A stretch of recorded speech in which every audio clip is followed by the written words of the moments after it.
Hey guys, tonight we are leaving our warm, dry beds behind and stepping into the boots of a medieval traveller.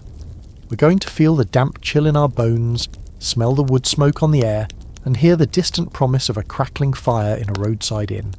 Imagine a world lit only by flame and moonlight, a world where the journey is just as important, and often far more dangerous, than the destination. The roads are less like roads, and more like muddy suggestions, and every stranger you meet is a potential friend or a potential threat. And let's be honest, you probably won't survive this. A simple drink from the wrong stream could end your adventure faster than a highwayman's dagger. So, before you get comfortable, take a moment to like the video and subscribe, but only if you genuinely enjoy what I do here. It's always a huge encouragement. And for a bit of fun, post your city and what time it is where you are. I love seeing how far these stories travel. Now, dim the lights, maybe turn on a fan for that soft background hum, and let's ease into tonight's journey together. The first thing you become aware of is the mud. It is a thick, greedy, sentient being, and its only purpose is to claim your shoes.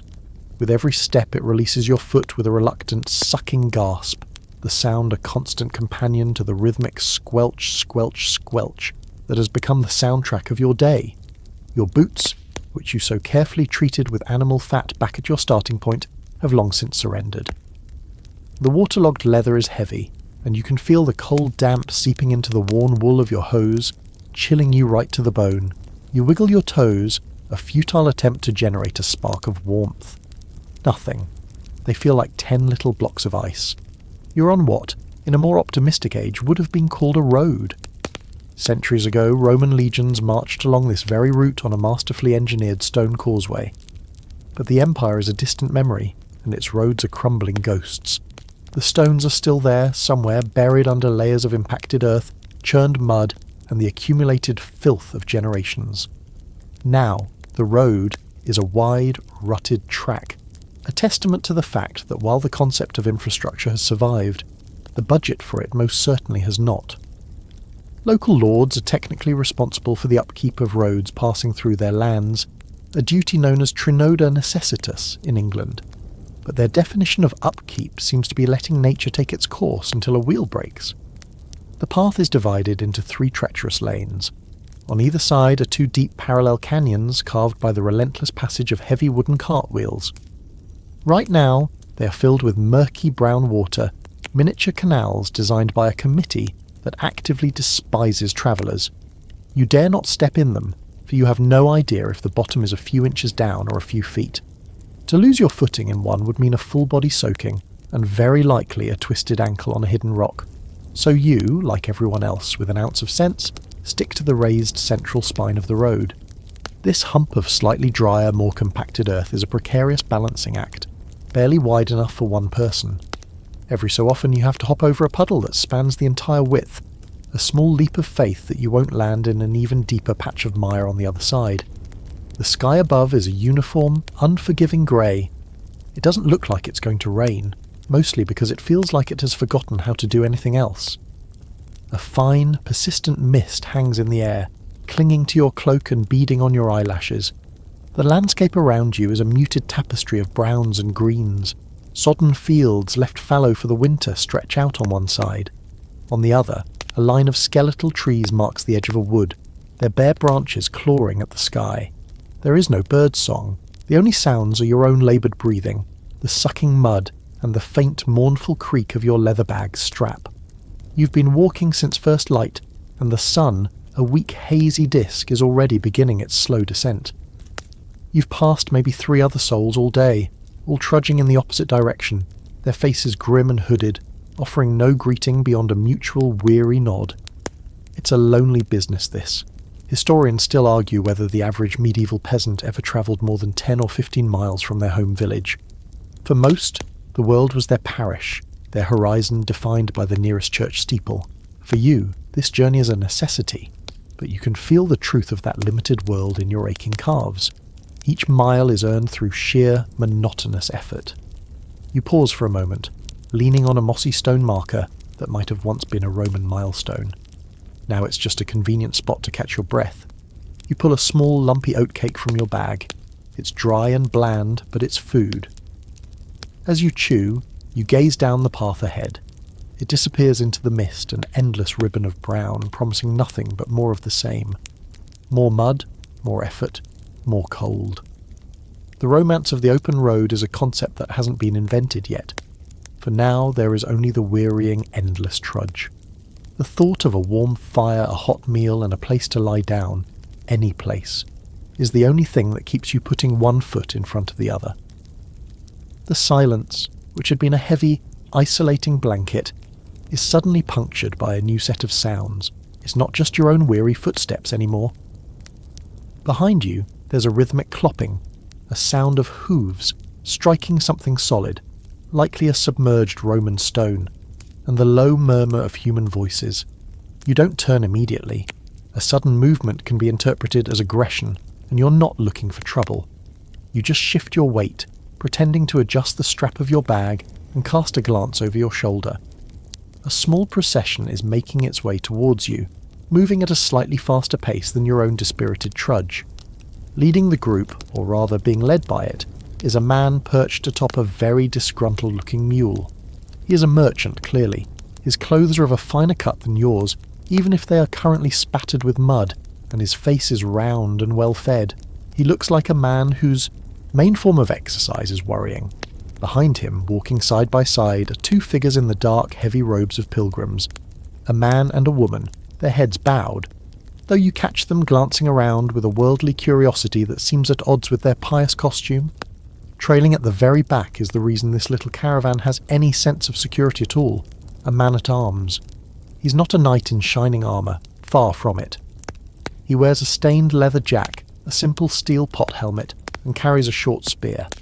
His face is all sharp angles and suspicion, and he walks with an economy of motion that tells you he's seen his share of trouble. They catch up to you, the mule huffing with exertion as it draws level. The merchant offers a wide, if nervous, smile. "A good day to you, traveller," he calls out, his voice a bit too loud, a bit too cheerful for the grim surroundings. "Though the weather could be better, eh?" You offer a non-committal grunt in return. "My name is Oswald," he continues, patting his mule's neck. The mule flicks its ears back in annoyance. "We are headed for the town of Northgate, hoping to make the inn before dark. The roads are not what they once were, not safe for a man to travel alone." He eyes the woods, then your solitary figure, then the grim-faced guard behind him. The implication is clear. This is a common practice on the roads of medieval Europe. Travelling alone was an invitation for disaster. Bandits, opportunistic thugs, or even just starving peasants could easily overpower a single person. So, strangers would form temporary alliances, impromptu convoys bound by the simple, powerful instinct of self-preservation. These groups, often called a fellowship or company, would offer mutual protection until they reached the next major town. It was a system built on a foundation of shared paranoia. The two pilgrims nod at you. The man, Brother Michael, has a neatly trimmed beard. The woman, Sister Agnes, has a kind face, but her eyes are sharp and assessing. You notice they both wear pilgrim badges sewn onto their hats, small pewter tokens that signify a completed or ongoing journey. He has a simple cross, she a scallop shell, the famous symbol of the pilgrimage to the shrine of St. James at Santiago de Compostela in Spain. These badges were the original travel souvenirs, proof of a journey undertaken and a way to gain respect and charity on the road. "The Lord protects the faithful," Brother Michael says, his voice smooth and practiced. But he also appreciates a strong arm and a watchful eye. He gestures vaguely towards the man-at-arms, who says nothing. You weigh your options. On one hand, joining them offers the safety of numbers. The mercenary, sullen as he looks, is a professional deterrent. On the other hand, you know nothing about these people. The merchant is likely carrying goods or money, which makes the entire group a more attractive target. And the pilgrims? Historians still argue whether the majority of medieval pilgrims were driven by genuine piety, or if pilgrimage was often a socially acceptable excuse for adventure, commerce, or even escaping a bad marriage back home. They could be saints, or they could be con artists who'll try to lift your coin purse the moment you fall asleep. And the guard? He's loyal to whoever is paying him, which is Oswald the merchant. If things went badly, his loyalty would not extend to you. It's a wise man who seeks company in these woods, you finally say, deciding that the potential for safety outweighs the risk of betrayal. for now. I'm also bound for Northgate. Oswald's face breaks into a relieved grin. Excellent. Excellent. There is strength in fellowship. The more the merrier and the safer. This is Rollo, he says, pointing back at the guard. Rollo gives you a single, slow blink by way of introduction. He looks about as merry as a toothache. And our devout companions, Brother Michael and Sister Agnes. You fall into step alongside the pilgrims, just behind the complaining mule. The dynamic of your journey has changed completely.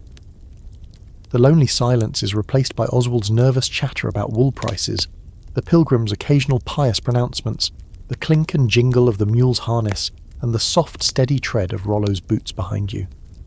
It's certainly less lonely, but you can't say it's more relaxing.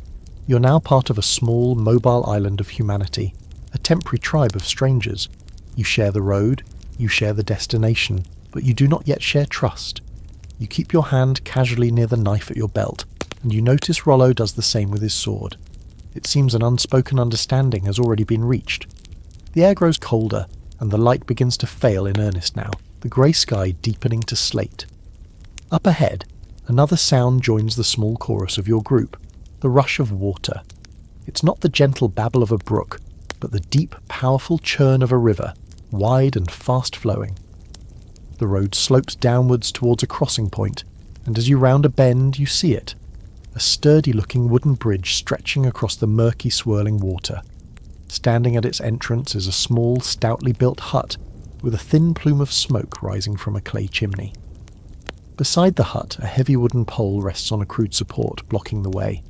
This is a toll bridge, a classic medieval moneymaker. Building and maintaining a bridge was an expensive undertaking, and the local lord or monastery that funded the project naturally expected a return on their investment. Every person, animal and cart that wanted to cross had to pay a fee. It was one of the inescapable facts of travel. As you approach, a man emerges from the hut.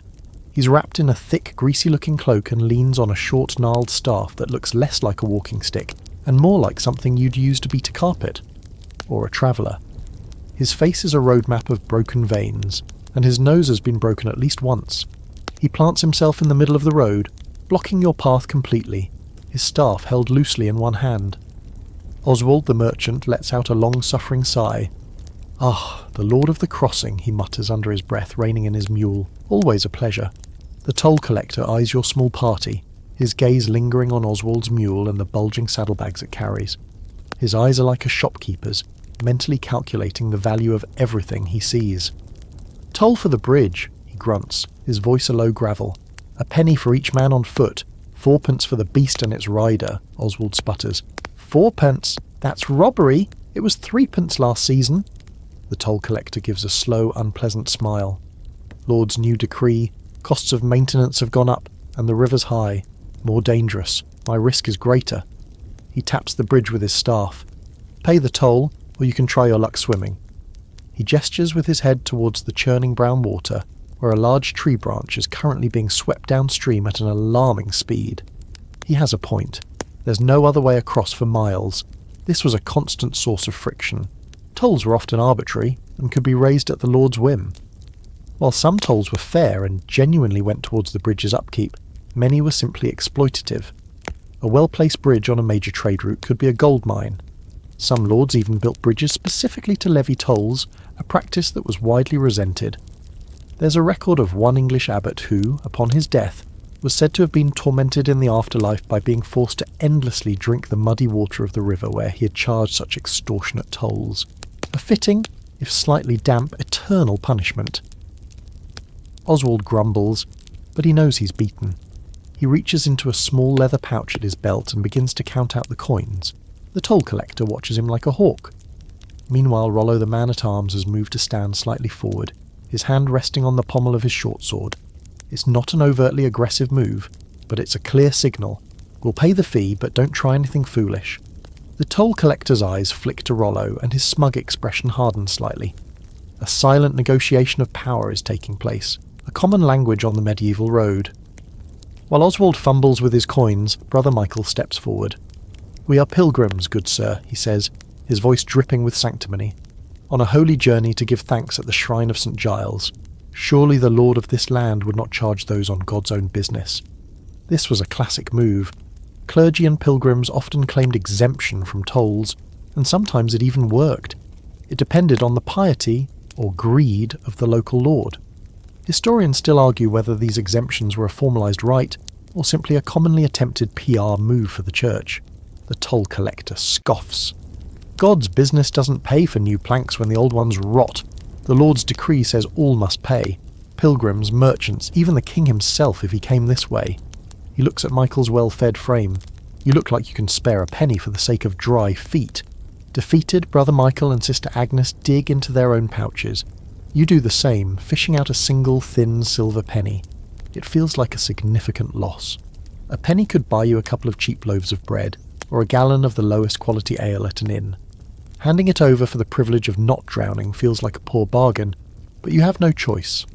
One by one, you drop your coins into the collector's outstretched grubby hand. He examines each one before tucking them away. Finally, Oswald pays his fourpence.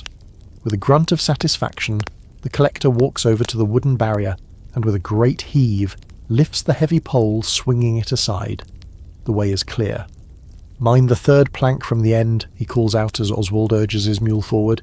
"It's a bit wobbly." It's not clear if this is a genuine warning or a final parting jab. You walk onto the bridge, the wooden planks groaning and creaking under your combined weight. The river rushes violently below you, a churning chaotic force. You can feel the spray on your face, cold and damp. The bridge sways slightly with every gust of wind, a terrifyingly flimsy-feeling structure suspended over a watery abyss. You don't look down. You just focus on the other side, on solid ground, keeping one eye on that wobbly third plank and the other on the back of Sister Agnes's robe, one step closer to the promise of Northgate. Once you're all safely across the bridge and the sound of the rushing river begins to fade behind you, the path takes a sharp turn, leading you into a small, quiet glade. The trees here are older, their branches forming a canopy that makes the dimming light feel even more intimate and enclosed. In the centre of this clearing, nestled amongst the roots of a massive ancient oak tree, stands a small wayside shrine. It's a simple, rustic affair, nothing more than a crude wooden box mounted on a post, protected from the worst of the elements by a small gabled roof. Inside the box, behind a lattice of woven willow, sits a small painted wooden figure of a saint. The paint is peeling, and the wood is dark with age and exposure, but you can still make out the figure's identity. It's St. Christopher, the patron saint of travellers. He is depicted in the traditional way, a large muscular man with a staff carrying the Christ child on his shoulders across a river. It's a fitting saint for this spot just past the dangerous river crossing. All across Europe, such shrines dotted the roadsides, offering a spiritual pit stop for weary and anxious travellers. They were places to pause, to say a prayer for a safe journey, and to leave a small offering in hopes of securing a bit of divine favour. Your companions all come to a halt. Sister Agnes makes the sign of the cross, her lips moving in a silent prayer. Brother Michael does the same, though his gaze seems to be more focused on assessing the quality of the shrine's construction than on spiritual matters. Even Oswald the merchant, who had been complaining about the lost pence just moments before, removes his hat and bows his head. For all his focus on earthly profits, he, like everyone else, understands the value of a little heavenly insurance. This was an integral part of the medieval mindset. The world was seen as a place where the supernatural was constantly interacting with the physical. God, the devil, saints and demons were not abstract concepts. They were active participants in daily life. A sudden illness, a flash of lightning, a harvest failure, or a safe journey were all attributed to these unseen forces. Praying to a saint was like calling a specialist. You wouldn't just pray to God for a toothache. You'd direct your appeal to St. Apollonia, the patron saint of dentistry. For travellers, St. Christopher and St. Julian the Hospitaller were the go-to figures for protection on the road. Sister Agnes reaches into her pouch and pulls out a small wildflower, a tough little bloom she must have picked earlier in the day. She carefully threads it through the willow lattice, a simple, heartfelt offering. "May he watch over our steps," she murmurs. You feel a social pressure to do something as well. Atheism, as a concept, barely existed. To not show some form of reverence at a shrine would be seen as deeply strange, even suspicious. It would be like refusing to shake a hand that's offered to you today, a breach of social etiquette that marks you as an outsider. So you bow your head respectfully. You don't have a flower, and you're certainly not leaving another coin after the bridge toll. Instead, you reach down, pick up a small, smooth stone from the path, and place it carefully on the base of the shrine's post. It's a small, ancient gesture, a token of acknowledgement that goes back long before Christianity ever came to these lands. As you stand there, you notice the base of the shrine is covered in similar small offerings. There are other faded wildflowers, a few low-value coins, a brightly coloured bird's feather, and even a strip of cloth torn from a garment. It's a mosaic of hopes and anxieties from all the travellers who have passed this way. The man-at-arms, Rollo, does not pray. He remains at the edge of the glade, his back to the shrine, his eyes scanning the woods that surround you. His faith is in his spear and his sharp senses. He's a reminder of the other, more immediate side of medieval security. While your companions pray for divine protection, he provides the earthly equivalent. It's a perfect illustration of the dual reality of the time. Trust in God, but keep your steel sharp. Oswald, having finished his prayer, seems to be in a slightly better mood. Well, that's that then. St. Christopher has seen us over the water. Now he just needs to see us past the woods into a warm tavern, Brother Michael nods sagely.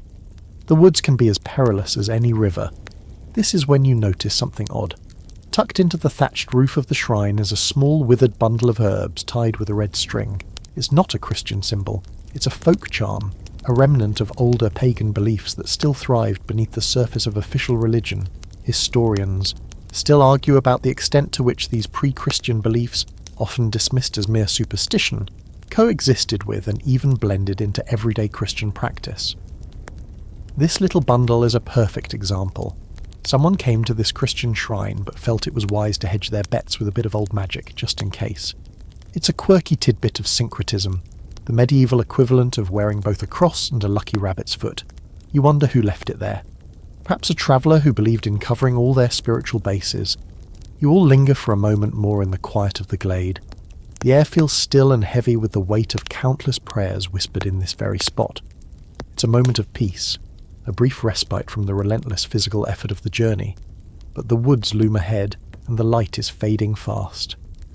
Oswald puts his hat back on, a signal that the moment is over. Right, he says, his voice once again all business. Let's not linger. The Leaky Flagon won't keep the pottage warm for us forever. With that, your small company turns away from the silent saint and back towards the muddy track, leaving the shrine to its quiet vigil in the deepening twilight. Leaving the relative safety of the glade and its shrine behind, you plunge into the woods proper. The change is immediate and dramatic. The path narrows, and the skeletal branches of the trees overhead interlock like the fingers of praying skeletons, blocking out what little remains of the daylight. The world shrinks to the muddy track beneath your feet, and the dense, dark walls of vegetation on either side. The air already damp becomes thick and heavy with the smell of wet earth, rotting leaves, and the faint mushroomy scent of decay. The silence here is different from the open quiet of the fields. It's a watchful, living silence. Every sound is amplified.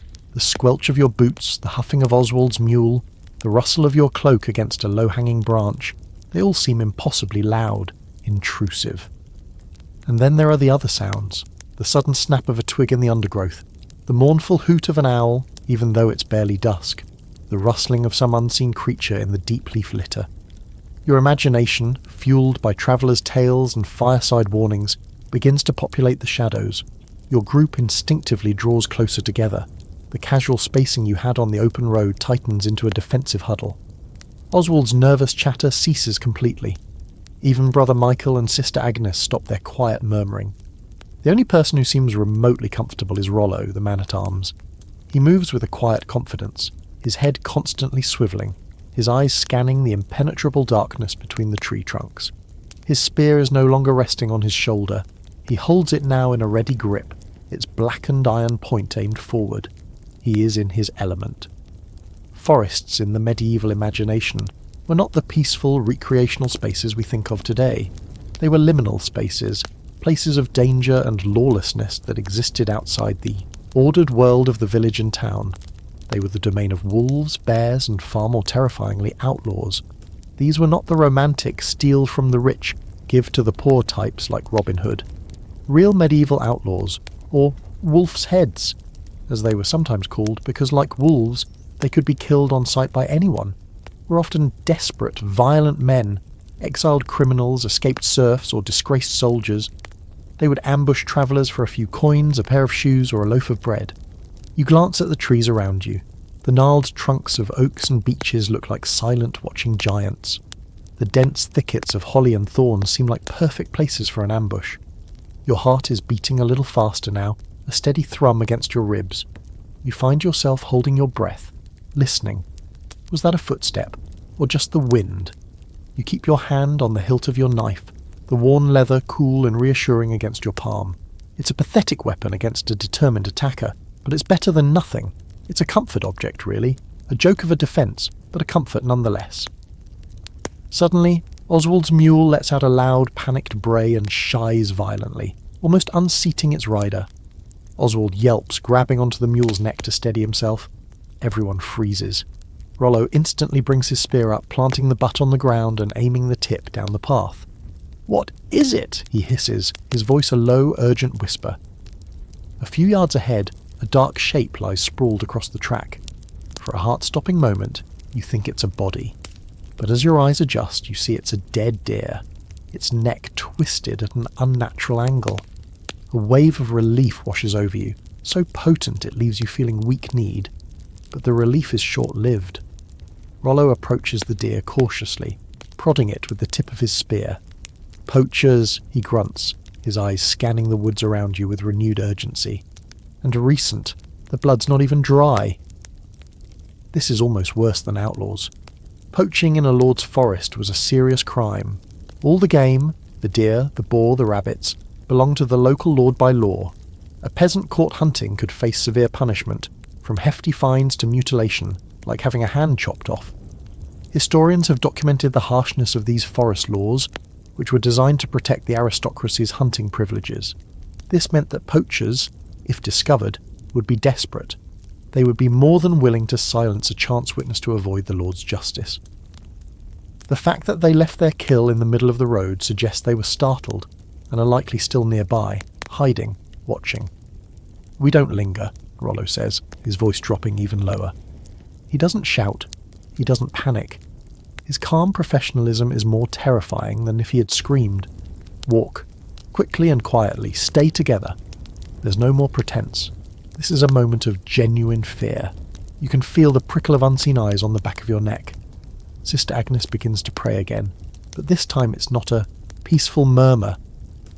It's a desperate, rapid whisper, the words tumbling over each other. Oswald is pale, his earlier bravado completely gone. He grips the reins of his mule so tightly his knuckles are white. You walk around the deer, giving it a wide berth. You can see the dark, wet patch on the ground where its life bled out into the mud. You try not to look into its glassy dead eyes. You just focus on the path ahead, on moving forward, on getting out of these woods. Each step feels like a gamble. Historians still argue about the actual statistical prevalence of violence on medieval roads.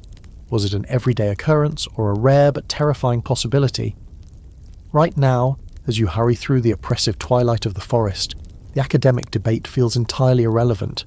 The fear is real, it's immediate, and it tastes like metal in your mouth. The only thought in your head is to reach the edge of the woods, to see the open sky again, to escape the suffocating, watchful presence of the trees. The next half hour is a tense, hurried march. No one speaks. The only sounds are your footsteps, faster now, more urgent, and the occasional frightened whicker from Oswald's mule. The path begins to climb a gentle slope, and you can feel the burn in your already weary legs. But the incline brings a gift. As you near the crest of the hill, the trees begin to thin. Gaps appear in the canopy, revealing patches of the bruised purple-grey evening sky. The air feels lighter, less oppressive. You crest the hill and stop, your breath catching in your throat. And for the first time today, it's not from fear or exhaustion, it's from relief. Down below, nestled in a wide, shallow valley, is Northgate. It's not a grand city, no sprawling metropolis. From this vantage point, it looks almost like a toy town, a collection of dark, timber-framed buildings huddled together for warmth. The whole settlement is encircled by a formidable stone wall, a solid, reassuring ring of security. A thin haze of wood smoke hangs over the rooftops, a visible promise of warmth and cooking fires. You can see the dark slash of the main road continuing down the hill, leading directly to a gatehouse set into the town wall. A single torch flickers there, a tiny, brave star against the encroaching darkness. This is the goal. This is the sanctuary you've been walking towards all day. The sight of it, solid and real, sends a wave of profound relief through you, loosening a knot of tension in your shoulders you didn't even realise you were holding. Praise be to God, Sister Agnes breathes, and this time it sounds genuine and deeply felt. Oswald lets out a shaky laugh, and St. Christopher and St. Julian and anyone else who was listening, look at it! The Leaky Flagon, I can almost smell it from here. The descent down the hill is much easier than the climb up. Your steps are lighter, energised by the promise of your destination. The mud is still there, the road is still treacherous, but now you have a goal in sight. The single, flickering torch at the gatehouse grows larger, brighter, a welcoming beacon. The fear of the forest recedes, replaced by an eager anticipation for the simple, profound pleasures that await you inside those stone walls. A roof, a fire, food, and most importantly, a locked gate between you and the dark, wild world outside. The road widens and becomes slightly more solid as you approach the town, packed down by the constant traffic of carts, animals, and people. The smell changes too. The clean, damp scent of the forest is replaced by something far more complex and overwhelmingly human. It's the smell of wood smoke, yes, but also of packed earth, livestock, cooking, and the faint, unmistakable sour tang of poor sanitation. It's the smell of 1,000 people living in close quarters. You arrive at the gatehouse just as the last of the light bleeds from the sky. The gate itself is a massive iron-studded wooden door, currently open, leading into a dark, tunnel-like passage under the thick stone wall. The torch you saw from the hill is mounted in a bracket on the wall, its flickering flame casting long, dancing shadows. Standing guard are 2 men, members of the town watch. They are armed with halberds, long poles topped with an axe blade, a spike and a hook, and wear leather jerkins bearing the town's crest. They look bored and cold. One of them steps forward, holding his halberd horizontally to bar your way. Halt, state your business in Northgate. This is standard procedure. Town gates were checkpoints, controlling the flow of people and goods. The guards were there to keep out undesirables, beggars, suspicious-looking characters, and people with obvious signs of disease. They also collected entry tolls, or mirage, a tax specifically levied to pay for the upkeep of the town's walls. It was another one of those little expenses that made travel so costly. Oswald, now back in his element as a man of commerce, takes the lead. Good evening, sirs. I am Oswald of Bremerton, a merchant of good standing. I come to trade wool and to rest for the night at the Leaky Flagon. These are my companions. He gestures to the rest of you. The guard's eyes drift over your group. He looks at the pilgrims, Michael and Agnes, and nods slightly. Pilgrims were common and generally considered harmless. He looks at Rollo, the man-at-arms, and his eyes narrow. Mercenary, Rollo nods curtly. In the employ of the merchant. Even Rollo allows himself a moment of relaxation. The rigid posture softens and he rests the tip of his spear on the ground. We're not inside yet, he says, his customary caution returning after a brief lapse. But the worst is past. The view from the hill offers a perfect illustration of a medieval town's relationship with the surrounding countryside. The town is a bastion of order, commerce and law, starkly defined by its walls. Outside the walls is the wilderness, the forests, the untamed rivers, the vast empty spaces where the rules were different and danger was a constant companion. The wall wasn't just for military defence against invading armies, it was a psychological boundary. Inside was civilization, outside was not. For a traveller, crossing that boundary was the primary objective of any day's journey. You take a moment to study the town's layout. A tall church spire rises from the centre, the highest point in the town, a clear statement of its importance in the community. You can just make out the shape of a larger, more fortified building near the centre, likely the castle or hall of the local lord who controls the town. The rest of the buildings are a jumble of rooftops packed tightly together, dissected by narrow, winding streets. There's a distinct lack of green space inside the walls. Every square foot was valuable. This particular town, Northgate, is strategically placed. It controls the river crossing you just paid for and sits on this major trade route. Towns like this were the engines of the medieval economy. They were centres of craft production, markets for agricultural goods, and vital nodes in the network of long-distance trade. A mainstream historical fact is that the High Middle Ages, roughly 1000 to 1300 AD, saw a huge resurgence in urban life. New towns were founded and old ones grew rapidly, fueled by a revival of trade and a growing population.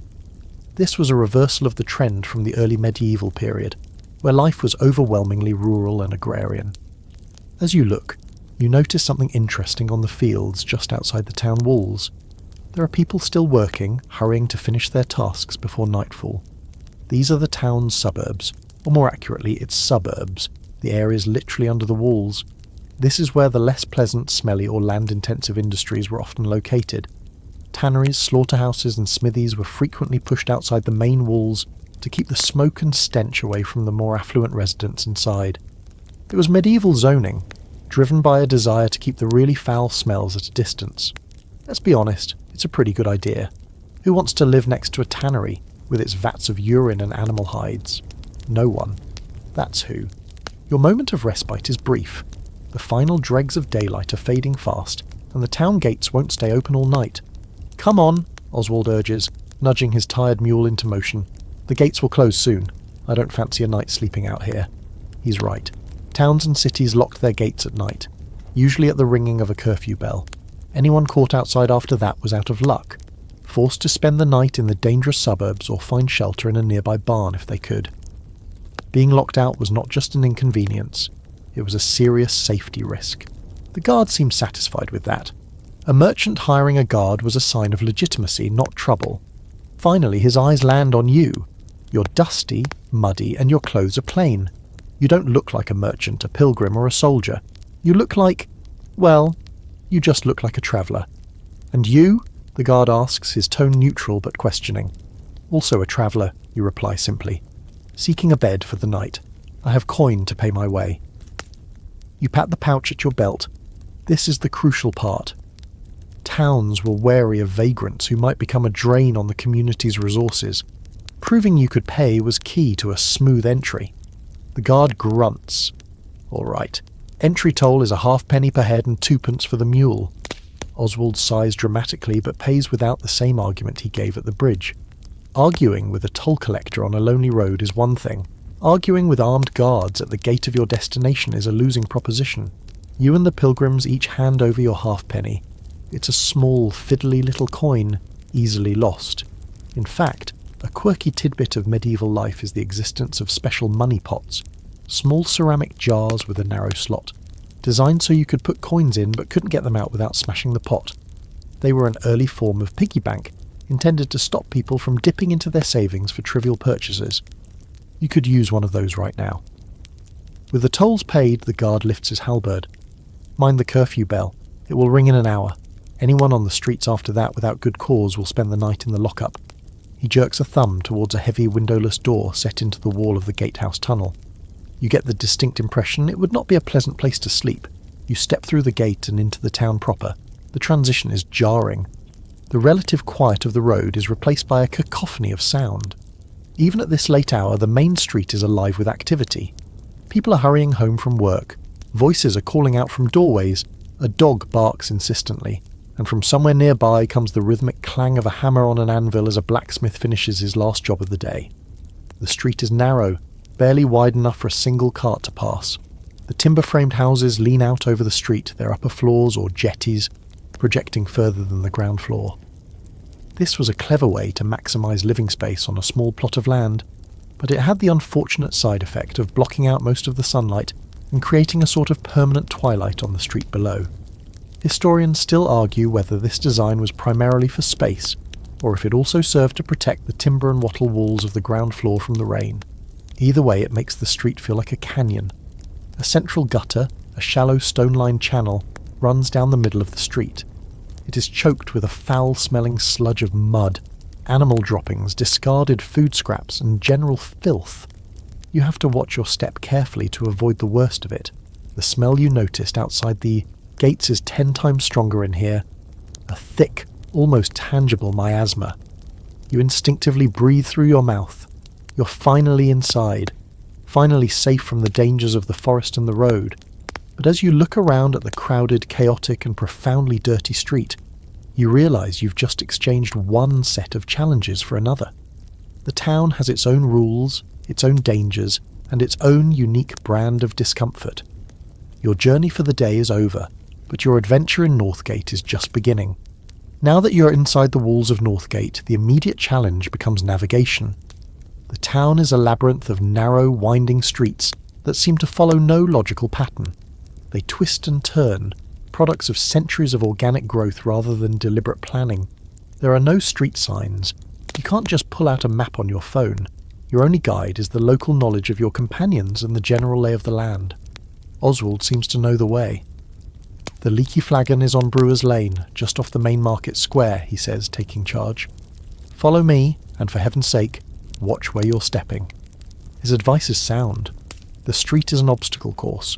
Aside from the central gutter of filth, you have to dodge discarded vegetable leaves, chicken bones, and the occasional puddle of something you'd rather not identify. A pig, wearing a wooden yoke around its neck to stop it from wandering through fences, trots past you, snuffling in the muck for a treat. Pigs were the unofficial sanitation department in many medieval towns, consuming a good portion of the garbage. It was a messy but effective form of recycling. The architecture is fascinating. The houses are mostly timber-framed, with the wooden beams exposed and the gaps filled with wattle and daub, a mixture of woven twigs, clay, sand and animal dung. It's a surprisingly durable building material, but it requires constant maintenance. Some of the wealthier houses have stone ground floors and tiled roofs, but most are topped with wooden shingles or thick thatch. This makes fire a constant, terrifying threat. A single stray spark could set a whole block ablaze. People are everywhere. A woman leans out of an upper-story window to shout a greeting to a neighbour across the street. A group of apprentices, finally released from their day's work, jostle past you, laughing and shoving each other. A man carrying a long pole with 2 buckets of water, balanced on the end, struggles by, sloshing water onto the already damp ground. You have to press yourself up against the wall of a house to let him pass. The wall is rough and damp, and you try not to think about what the daub is made of. Remember that crocodile dung sunscreen we've talked about in other eras? Well, animal dung was just a part of daily life, a useful if smelly resource. You pass the open fronts of various workshops. Most medieval craftsmen didn't have a separate shop. Their workshop was the ground floor of their house, open to the street. You catch glimpses of their work in the flickering lamplight. A weaver at his loom, his hands a blur of motion. A cobbler hunched over a pair of worn-out shoes, his mouth full of nails. A baker, his face and arms white with flour, pulling loaves from a large glowing oven. The smells change with every few steps, from the savoury scent of baking bread to the sharp metallic smell of the smithy, to the sweet, cloying smell of a candlemaker's workshop, where they are rendering tallow, animal fat, to make cheap, smoky candles. Oswald leads you off the main thoroughfare and into an even narrower side street. This must be Brewer's Lane. The smell of malt and hops is thick in the air. This street is clearly dedicated to the production of ale, the staple drink for everyone from lords to labourers. Ale was a vital source of calories, and in a time when water was often contaminated, it was a much safer, more nutritious option. Halfway down the lane, you see it. A large 2-storey building with a painted wooden sign hanging from an iron bracket. The sign depicts a large beer mug, or flagon, with a crack in it from which a single drop of ale is falling. The Leaky Flagon. It's not the most confidence-inspiring name for a place you're about to eat and sleep in, but medieval inn signs were often simple, pictorial representations because the majority of the population was illiterate. They couldn't read the Leaky Flagon, but they could recognise the picture of one. The inn is larger than the surrounding houses, a sign of its importance. There's a wide arched entrance leading into a central courtyard, and you can hear the sounds of voices, laughter, and the stamping of horses coming from within. Light spills out from the windows on the ground floor, promising warmth and company. Historians still argue about the precise distinction between different types of medieval lodging. Generally, an inn was a larger, more reputable establishment catering to wealthier travellers like merchants, offering food, drink, and stabling for horses. A tavern primarily sold drink, but might offer a simple meal. An alehouse was often just a woman brewing ale in her own home and selling the surplus from her front room. The Leaky Flagon, with its size and courtyard, is clearly an inn, which is good news for Oswald and his mule, and probably good news for the quality of your bed tonight. Probably. "Here we are," Oswald announces with a triumphant grin. "Sanctuary." He leads the way through the arched entrance, his mule's hooves clattering on the cobblestones. You and the others follow him, stepping out of the dark, filthy street and into the chaotic, noisy world of the medieval inn. The smell of wet wool, sweat and stale ale hits you immediately, but it's mixed with the heavenly aroma of roasting meat and wood smoke. It's the best thing you've smelled all day. For a weary traveller, this is the scent of arrival. This is the scent of home, at least for one night. You step through the archway and find yourself in the inn's courtyard. It's a hive of activity, a vortex of organised chaos that serves as the inn's logistical heart. The space is cobbled and uneven, sloping towards a central drain and surrounded on all four sides by the inn's buildings. To your left are the stables. To your right is a covered walkway leading to the kitchens and other work areas, and straight ahead is the main building, where the common room and guest chambers are located. The air is thick with a symphony of sounds and smells. The loud braying of Oswald's mule is answered by the nickering of half a dozen horses in the stables. Grooms, or ostlers as they were known, rush about, their voices sharp as they call to each other. One is unharnessing a team from a large merchant's wagon, its solid wooden wheels caked in the same mud that still clings to your own boots. Another is leading a handsome-looking riding horse towards a water trough, its coat steaming in the cool evening air. The smell of horse, hay and manure is potent, but it's an honest, earthy smell, far preferable to the sour stench of the street you just left. Oswald immediately heads for the stables, bellowing for an ostler to see to his mule. "Make sure she gets a good rub down and a double ration of oats," he shouts, ever the concerned owner. "She's had a hard day of it." While he fusses over his animal, you take in the rest of the scene. A couple of young boys, probably the innkeeper's sons or servants, are chasing chickens out from under the wagon, their bare feet slapping on the wet cobblestones. A woman with her sleeves rolled up to her elbows stands in a doorway, plucking a goose, sending a small flurry of white feathers into the air. From another doorway you can smell the unmistakable glorious scent of baking bread, a sign that the inn has its own bakehouse. A large, high-quality inn like the Leaky Flagon aimed to be as self-sufficient as possible. It wasn't just a place to sleep, it was a full-service operation. This courtyard is the first filter for guests. You can tell a lot about the inn's clientele from the traffic here. The large wagon suggests a wealthy merchant is staying here. The fine riding horse points to a knight, a squire, or perhaps a well-to-do clergyman. Your small, muddy group, a mid-level merchant, 2 pilgrims, a humble man-at-arms, and yourself, fits neatly into the middle of this social spectrum. Rollo. The man-at-arms stands quietly, his spear held loosely, his eyes taking in every detail of the courtyard. He's not looking at the horses or the chickens, he's looking at the people. He notes the other armed men, the wagon guards, a squire polishing his master's helmet under a covered walkway.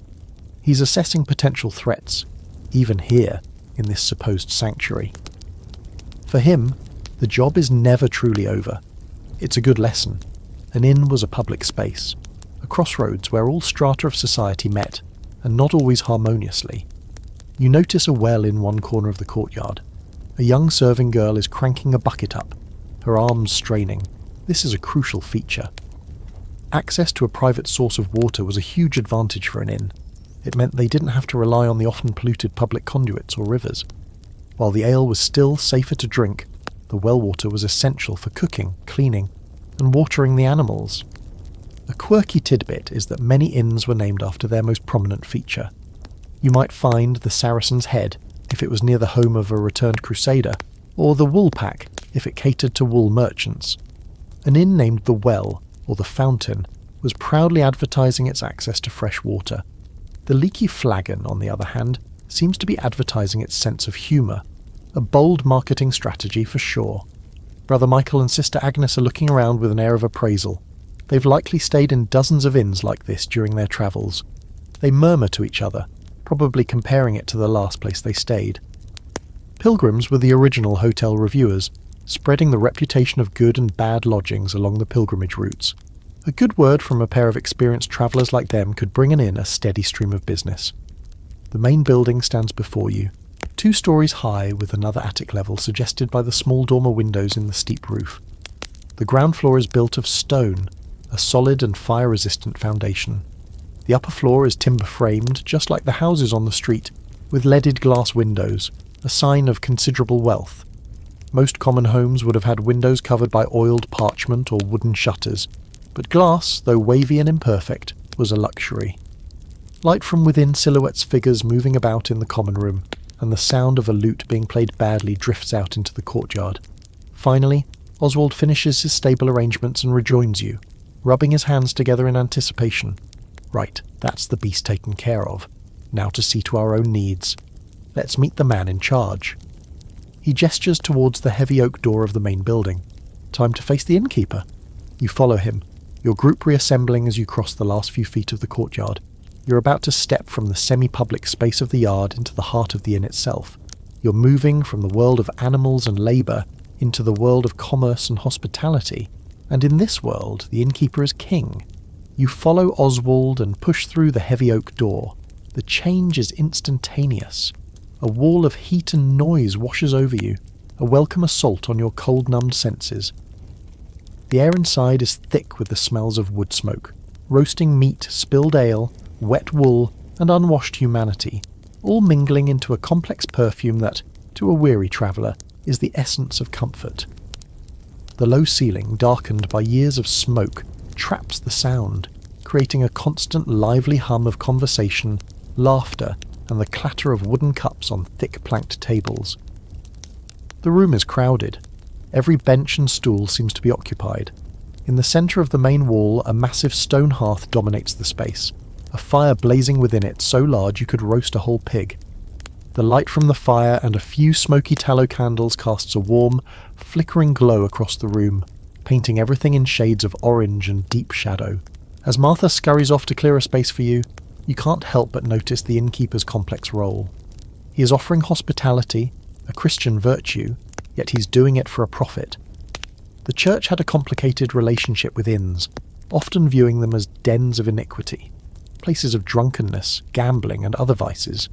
Historians still argue whether the average medieval innkeeper was seen primarily as a respectable entrepreneur, fueling the economy, or as a morally dubious figure profiting from human weakness.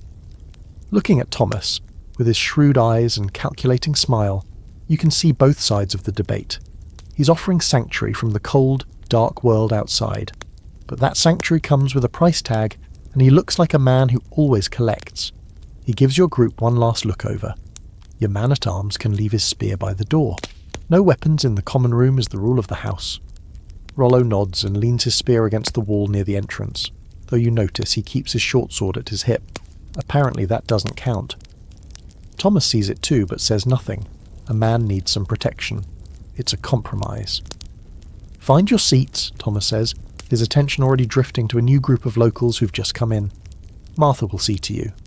His welcome, it seems, is officially concluded. Now, you're just customers. You follow Martha towards a long, noisy trestle table, eager for that promised ale and the chance to finally sit down. The serving girl, Martha, leads you towards a long, rough-hewn trestle table that's already crowded with other drinkers. She speaks to 2 men at the end of the bench, a couple of local artisans by the look of their calloused hands and dusty clothes. After a brief exchange and the subtle passing of a small coin from Oswald to Martha, the 2 men grumble but shuffle down, making just enough space for your party of 5 to squeeze in. You slide onto the hard wooden bench, your back to the wall. It's a relief so profound your whole body sighs. Just being off your feet feels like the height of luxury. Now that the immediate needs for shelter and a seat are met, the next transaction begins, securing a bed. This isn't as simple as booking a room. Private rooms were an almost unheard of luxury, reserved for the very wealthy nobility or the most prosperous merchants. For ordinary travellers like you, lodging meant sharing. The only question was how many people you'd be sharing with. Oswald catches the innkeeper's eye again. Thomas ambles over, his expression indicating he's ready for business.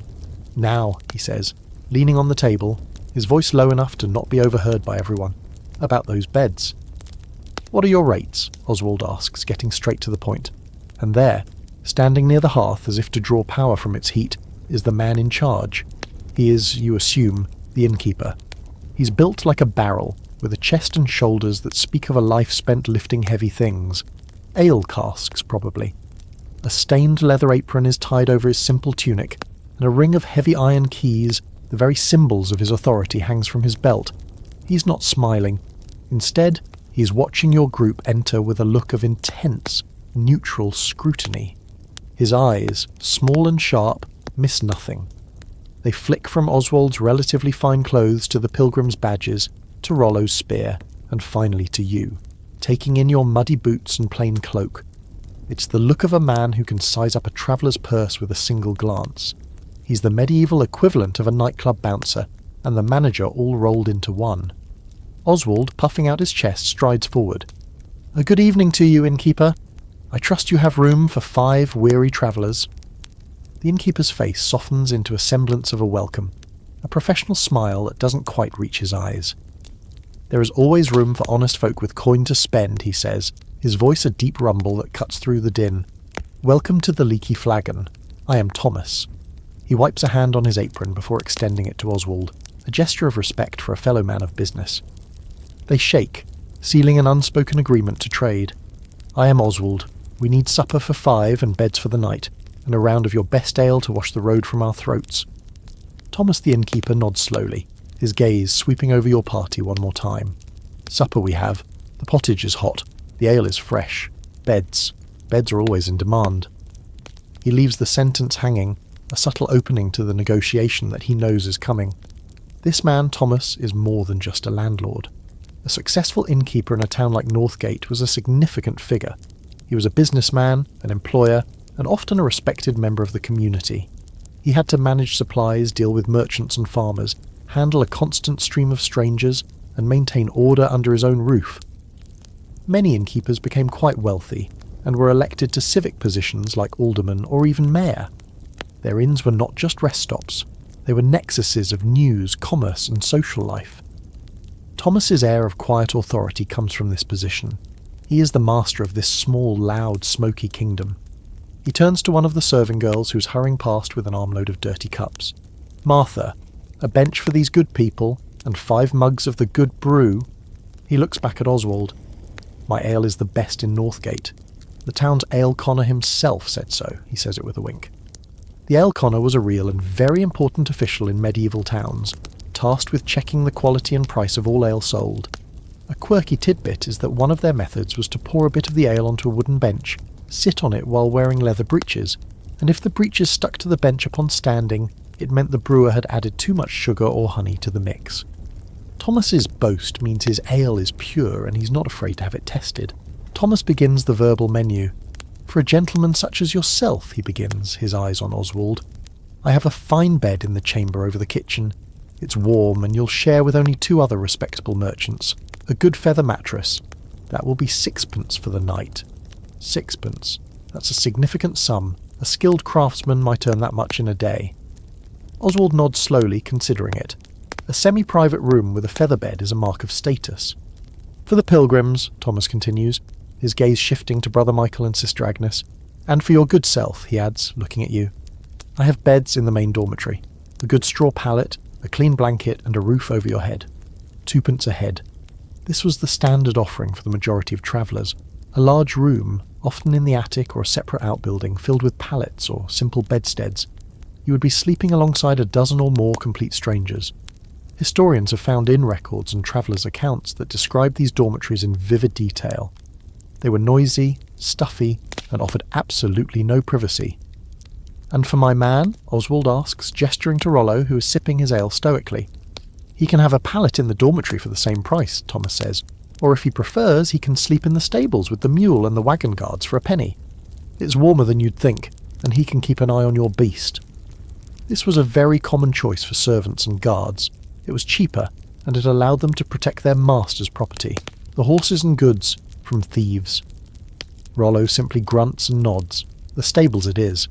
He trusts the company of horses more than a room full of strangers, which, when you think about it, is a pretty solid life choice. Now comes the bargaining. "6pence is steep, Master Thomas," Oswald says, feigning shock. "The Swan's Crest in West Haven only charged me 4pence, and their mattress was goose down, not chicken." Thomas scoffs. "The Swan's Crest has rats the size of cats, and their ale tastes of the river. My price is fair for the quality I provide. 4pence, and you get a pallet in the dormitory with the rest of them." It's a classic negotiation, a piece of theatre they both understand. Oswald is trying to maintain his status while getting a better price. Thomas is defending his prices while assessing how much his customer is truly willing to pay. After a bit more back and forth, a pantomime of reluctance and firm resolve, they settle on 5pence for Oswald's semi-private bed. A penny saved, and honour satisfied. Now it's your turn. 2pence for a shared bed is a standard rate, but it's still a significant chunk of your travel money. You look at Brother Michael and Sister Agnes. They seem to be accepting the price. Pilgrims often relied on charity or stayed in church-run hospices, but in a commercial town like Northgate, a proper inn was the more likely option, and they were expected to pay. You catch Thomas's eye and nod. You'll take the dormitory bed. There's no point in arguing. He's the only innkeeper for miles who has a space, and he knows it. He gives you a curt nod in return. The deal is done. You've just paid the equivalent of about 2 gallons of ale for the privilege of sleeping on straw next to people you've never met. A quirky detail about medieval beds is the great bed, a massive piece of furniture, sometimes large enough to sleep 8 or more people, guests, family and servants all together. While the Leaky Flagon seems to offer individual pallets, the principle of communal sleeping was deeply ingrained. Privacy was not a widespread concept or expectation. The idea of having your own room, your own bed, your own personal space is a very modern luxury. Historians still argue whether the bedding in these inns was ever actually clean. While some innkeepers prided themselves on fresh straw and blankets, many accounts complain bitterly of lice, fleas, and pallets that had been slept on by countless others without being changed. You can only hope Thomas runs a tight ship. It's a gamble, just like everything else on the road. With the sleeping arrangements settled, Thomas claps his hands together. "Excellent. The reckoning can be settled in the morning. Now enjoy your ale. The pottage will be out soon." He turns and melts back into the chaos of the common room, his mind already on the next transaction. You take a long drink of your ale. It's dark, thick, and slightly sweet, with a smoky aftertaste from the malt drying process. It's not fizzy like modern beer. It's served at cellar temperature and is incredibly nourishing. It warms your stomach and begins to soothe the frayed edges of your nerves. For the first time all day, you feel something approaching relaxation. You have a seat, a drink in your hand, and a bed of a sort secured for the night. In this world, that is a victory. Your bench at the trestle table becomes your small island in the sea of the common room. Now that the essential business of lodging is done, you have a moment to truly take in your surroundings. The room is a cross-section of medieval society, a noisy, smoky microcosm of the world outside, all packed into one space. The fire in the great hearth crackles and spits, casting a warm, hypnotic glow that makes everyone look a little more rugged, a little more mysterious. The air is a soup of languages and accents. Near the fire, a group of local men, farmers or labourers, by their rough-spun clothes and weathered faces, are talking loudly in a thick local dialect you can barely understand. They punctuate their conversation with deep laughs and by slamming their wooden mugs down on the table. At a smaller table in the corner, 2 men are hunched over, speaking in quiet, clipped tones. One of them has the finely trimmed beard and dark robes of a scholar or a clerk. The other is better dressed, clearly a man of some means. They look like they're deep in some business negotiation, or perhaps sharing sensitive political news. The serving staff weaves through this crowded landscape with practiced ease.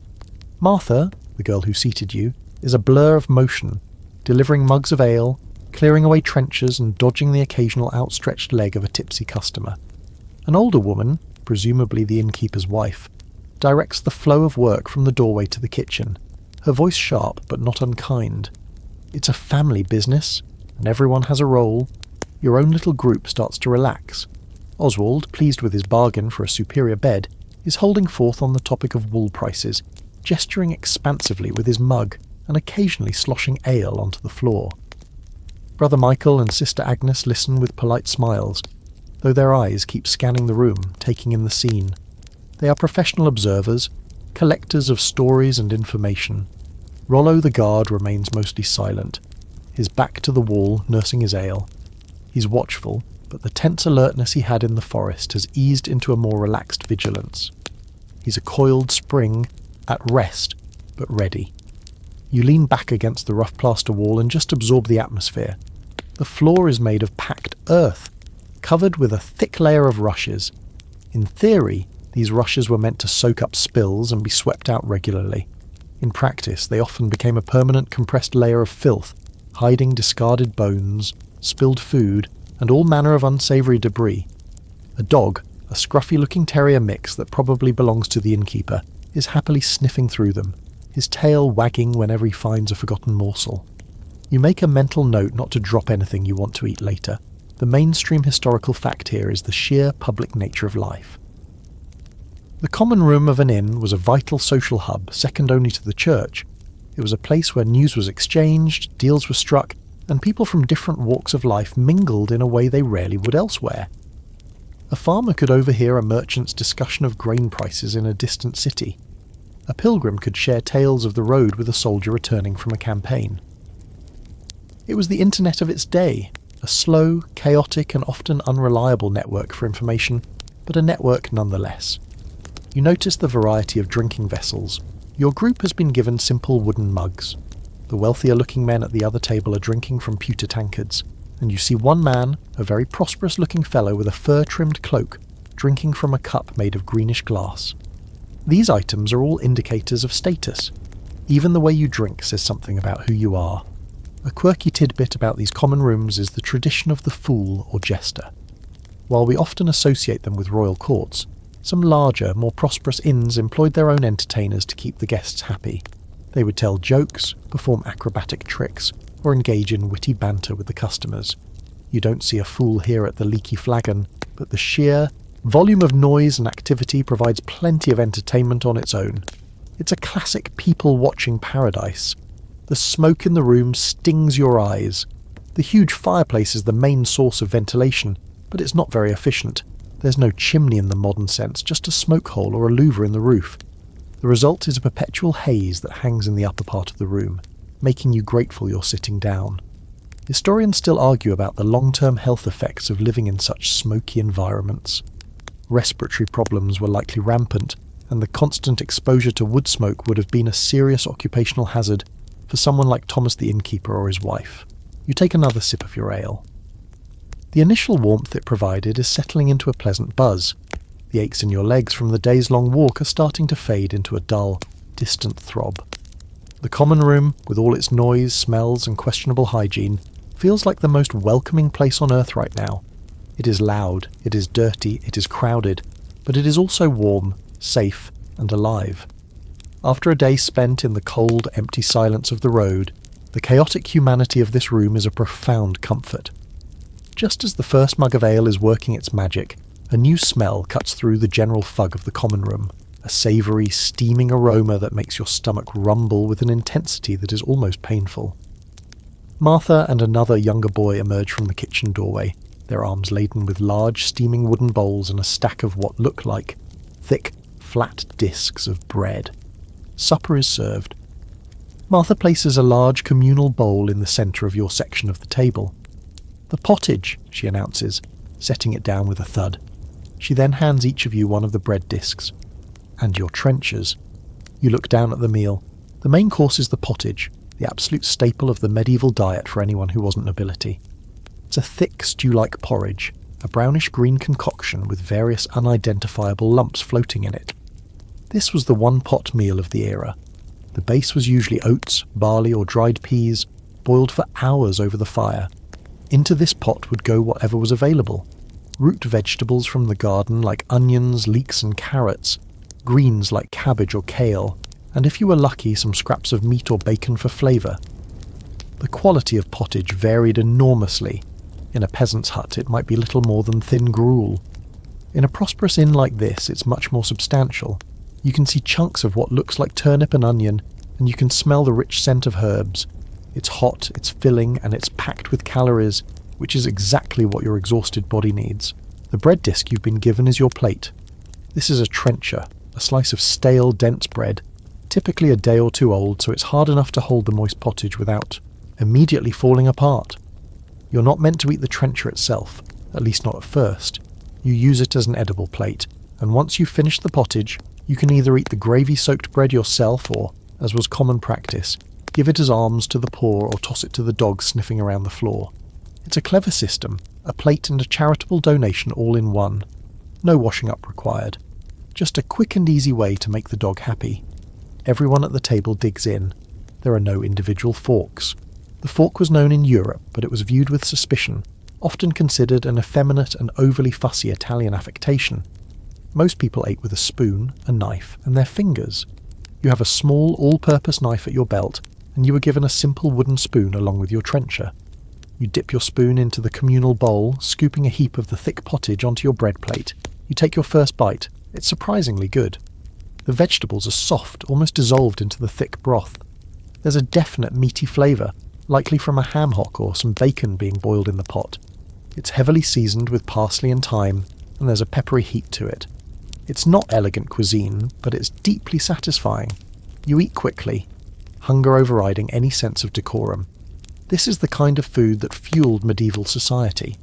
The historical fact is that the diet of the average person was heavily based on carbohydrates from grain, in the form of bread, pottage, and ale. Meat was a luxury for many, especially red meat like beef. Pork and bacon were more common, as pigs were relatively easy to raise. For protein, people relied on cheese, eggs, and legumes like peas and beans. As you eat, you notice that not everyone is having the pottage. The wealthy-looking man with the glass cup is being served something different. He has a whole roasted chicken on a pewter platter, which he is carving with his own personal fancy-looking knife. This demonstrates the clear social hierarchy of the inn's dining room. While most people ate from the communal pottage pot, wealthier guests could pay for more prestigious dishes known as meats. These were cooked to order and served separately, a clear display of status and wealth. You're all in the same room, but you're not all eating the same meal. A quirky and slightly stomach-churning tidbit about medieval food is the use of a substance called verjuice. It was a highly acidic juice made from unripe grapes, crab apples, or other sour fruit. It was used as a flavouring agent and a preservative, much like vinegar or lemon juice today. It added a sharp, sour tang to many dishes, a flavour profile that might be a bit jarring to the modern palate. There's a distinct sour note in your pottage that might well be from a splash of verjuice. Historians still argue about the overall health and nutrition of the medieval diet. While the peasant diet could be monotonous and vulnerable to shortages, some argue that the reliance on whole grains, fresh vegetables from the garden, and the lack of refined sugar meant that, in good years, it was actually healthier than the diet of many people in the industrial era. However, a single failed harvest could lead to widespread malnutrition and famine. Your hot filling bowl of pottage represents a good day, a moment of plenty. You mop up the last of the stew with a piece torn from the edge of your trencher. The bread is now soft and saturated with the savoury flavour of the pottage. It's the best part of the meal. You eat the rest of your plate with relish. Looking around, you see Oswald, the pilgrims, and Rollo all doing the same. It's a moment of shared, simple contentment. The food has silenced the conversation. There is only the sound of scraping spoons and satisfied chewing. For now, the road, the mud, and the dark woods are a distant memory. There is only the warmth of the fire and the comforting weight of a full stomach. With full bellies and the lingering warmth of the pottage, the atmosphere at your table shifts. The frantic, hungry energy is replaced by a more mellow, sociable mood. Oswald, his face flushed and expansive, signals to Martha for another round of drinks. This time, however, he doesn't just order for everyone. He turns to the pilgrims. Brother Michael, Sister Agnes, perhaps something to warm the spirit as well as the body? A cup of wine to celebrate our safe arrival? Brother Michael's eyes light up. A fine suggestion, Master Oswald. A gift from God, the fruit of the vine. Oswald then turns to you and Rollo. Another ale for you two? You nod eagerly. Rollo grunts his assent. Martha scurries off to fill the order. This simple act of ordering drinks reveals a clear and important hierarchy. Ale was the drink of the masses. Wine was the drink of the elite. The historical fact is that while ale and beer were brewed all over northern Europe, grape cultivation was largely confined to regions like France, Spain, and parts of Germany.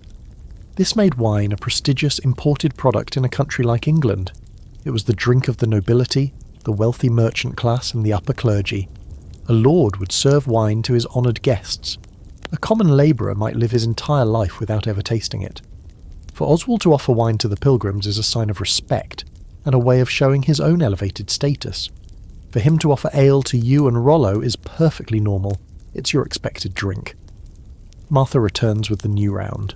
She places a large earthenware jug and 2 simple earthenware cups in front of the pilgrims. The wine is a deep red. She puts fresh, full mugs of the dark ale in front of you and Rollo. And for Oswald, she brings a pewter tankard, a clear step up from the simple wooden mug he had before. He's treating himself, reinforcing his position at the top of your small group's pecking order. You take a sip of your fresh ale. It's as good as the first. This was the foundation of the inn's business. Most of an innkeeper's profit came not from the beds or the food, but from the drink. Selling ale was a high-volume, high-turnover business. As you enjoy your drink, you notice a young boy walk by, carrying a bucket of water from the courtyard well. He offers a ladle to one of the local farmers, who shakes his head with a grimace. This brings up the third and most dangerous beverage choice: water.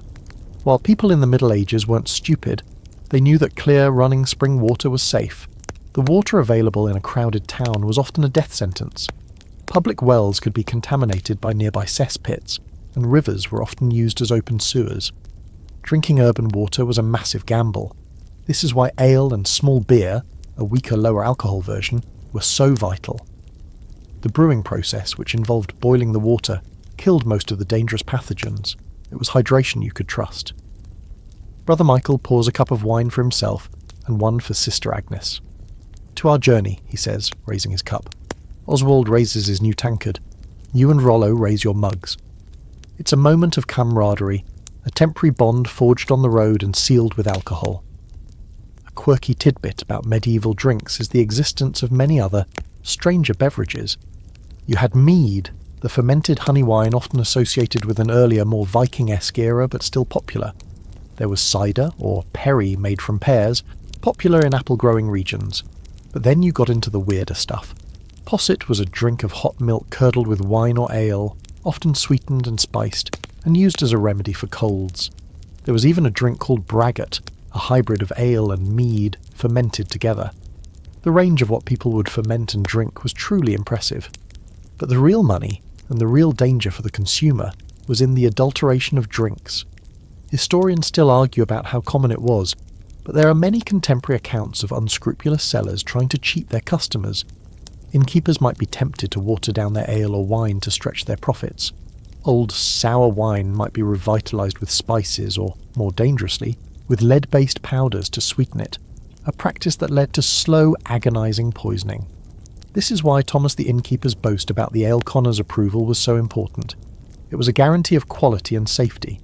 You look at the dark, rich ale in your mug and feel a sense of gratitude that Thomas appears to be an honest man. A bad batch of ale could make you sick, but bad wine could kill you.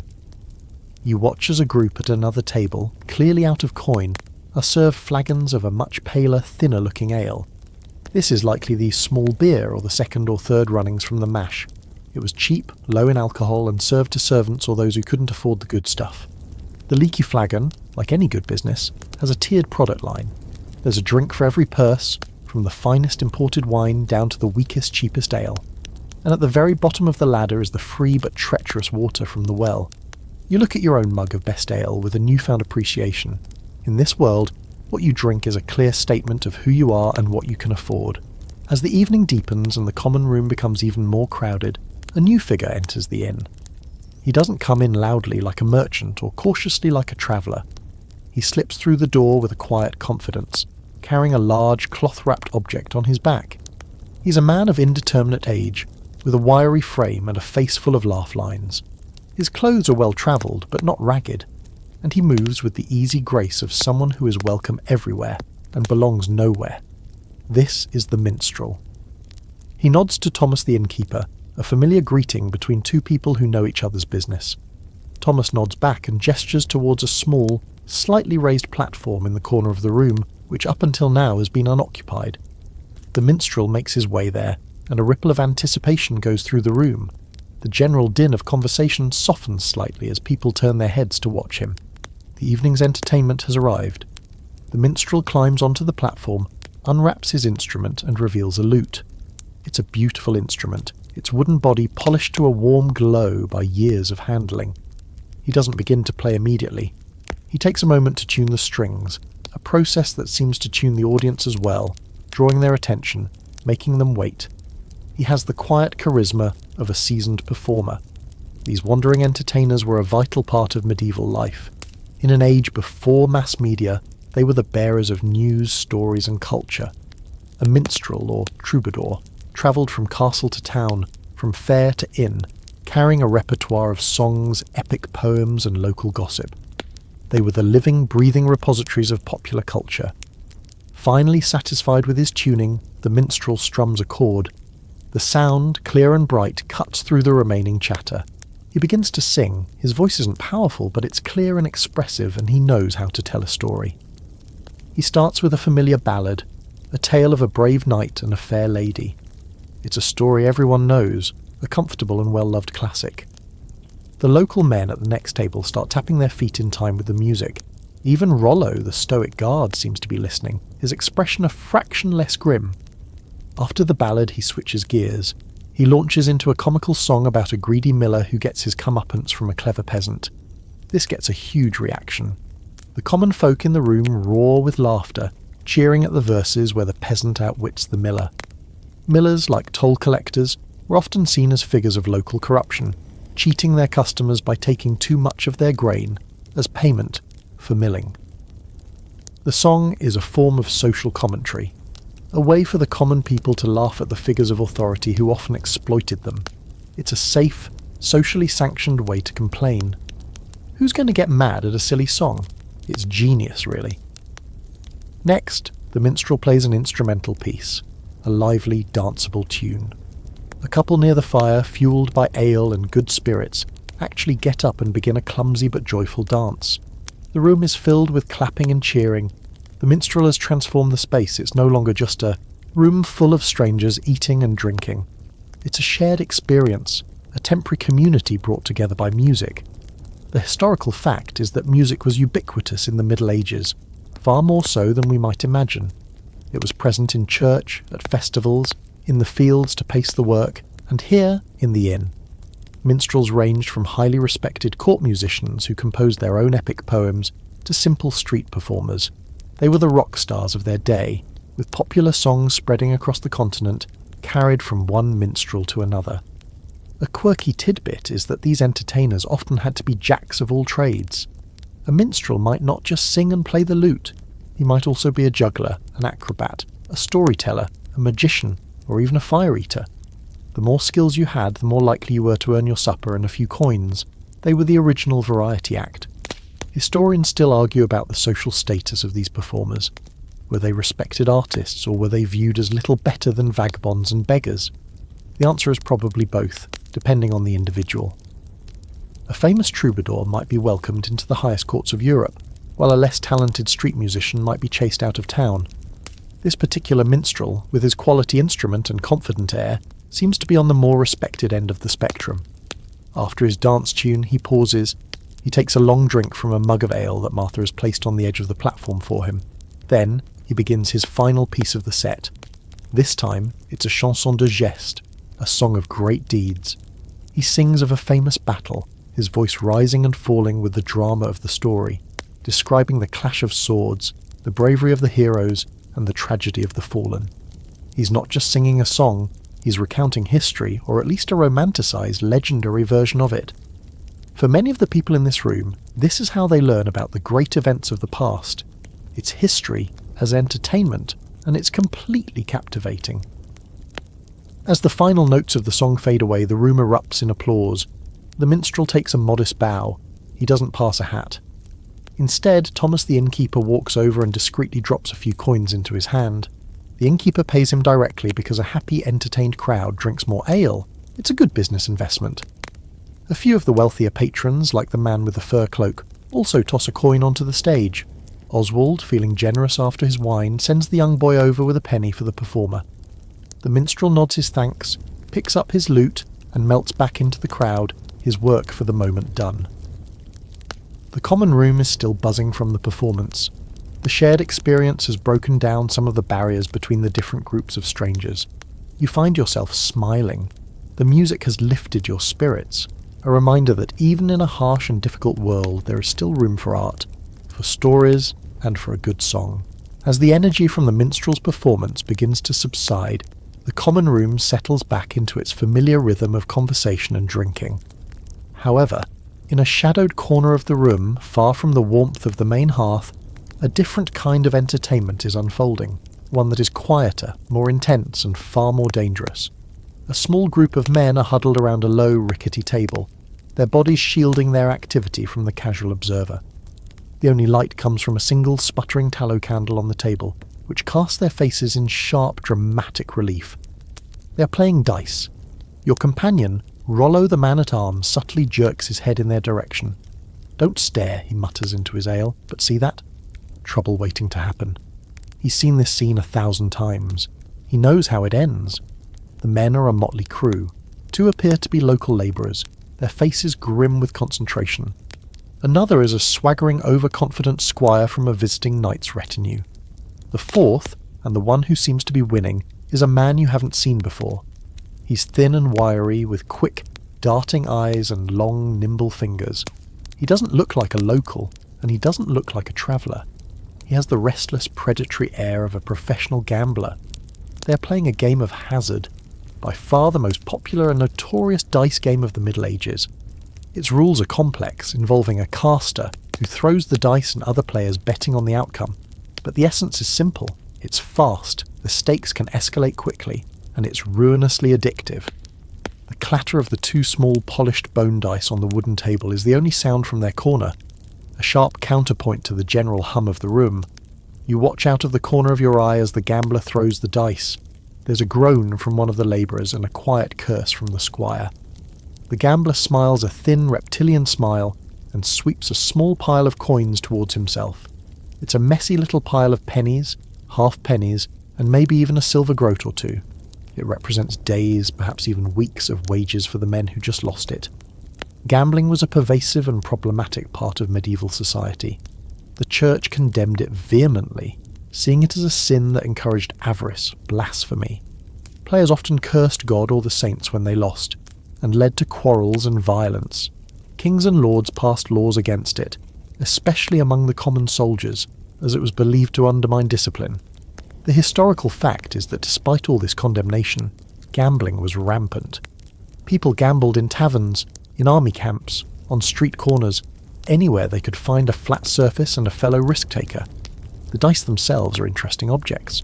They were typically made from bone, ivory, or wood. A quirky tidbit is the sheer number of loaded or false dice that have been discovered by archaeologists. They were cleverly weighted with drops of mercury, or had their sides subtly shaved to favour certain numbers. For every honest game, there were likely a dozen crooked ones. The professional gambler in the corner almost certainly has a set of false dice tucked away in his pouch, ready to be substituted into the game when no one is looking. Historians still argue whether the authorities' attempts to ban gambling were driven more by moral concern or by the practical desire to stop productive workers and soldiers from losing all their money. You see one of the labourers push his last coin into the centre of the table. His face is pale and slick with sweat. He's chasing his losses, a timeless and foolish hope. The gambler shakes the dice in his cupped hands, his eyes glittering in the candlelight. He whispers something to the dice, a prayer, a curse, a coaxing word, a common superstition among players. He throws. The labourer stares at the dice, his face crumbling in despair. He's lost. He slams his fist on the table, not in anger, but in a gesture of utter defeat. He gets up, stumbles away from the table without a word, and lurches out of the inn and into the dark street. He has lost everything. His night, and probably his week, is ruined. The game continues, but the energy has soured. The squire, who had been arrogant and loud, is now quiet and sullen, his pile of coins dwindling. The professional gambler's pile, by contrast, is growing steadily. He is a predator, and this corner of the common room is his hunting ground. Thomas the innkeeper is well aware of the game. You see him glance over occasionally, his face a mask of indifference. He doesn't intervene.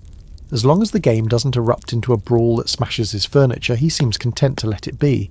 A man who has lost all his money at dice might be tempted to buy one last cheap mug of ale to drown his sorrows. It's all part of the economy of the inn. Plus, trying to stop a determined group of gamblers is often more trouble than it's worth.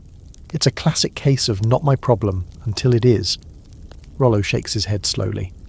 A fool and his coin are soon parted, he says quietly, taking a deep drink of his own ale, which he paid for with honest work, not blind luck. And a sharper's knife is never far from his dice.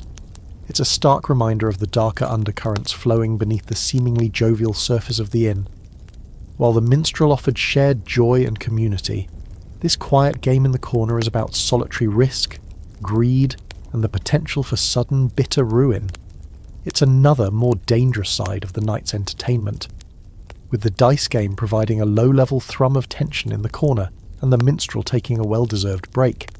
The dominant sound in the common room returns to the murmur of dozens of conversations. Your ears, now attuned to the room's acoustics, begin to pick out snippets of chatter from the tables around you, like tuning a radio dial through different stations. This is the inn's other primary function. It's an information exchange, a place where news and gossip flow as freely as the ale. At the table next to you, the local farmers who had been enjoying the minstrel's comical song are now deep in a more serious discussion. You overhear words like moraine and rot. They're talking about a disease that's affecting their sheep. One man complains that the Lord's Reeve, the manor official, still demands the same number of healthy animals for the Lord's winter stock, regardless of their losses. It's a glimpse into the everyday anxieties that defined rural life. The health of livestock, the fairness of their feudal obligations, and the constant struggle against forces beyond their control. This is ground-level news, the kind that never makes it into the official chronicles but is the stuff of daily existence. Meanwhile, your own companion, Oswald the merchant, is leaning in towards Brother Michael, their conversation taking a more confidential turn now that the wine has loosened their tongues. Oswald is complaining about the rising price of wool, blaming it on a new tax levied by the king to fund a war you hadn't even heard about. The French are causing trouble again, he mutters, shaking his head. And who pays for the king's ambitions? Men like me. Brother Michael nods sympathetically, but then he offers a piece of information of his own.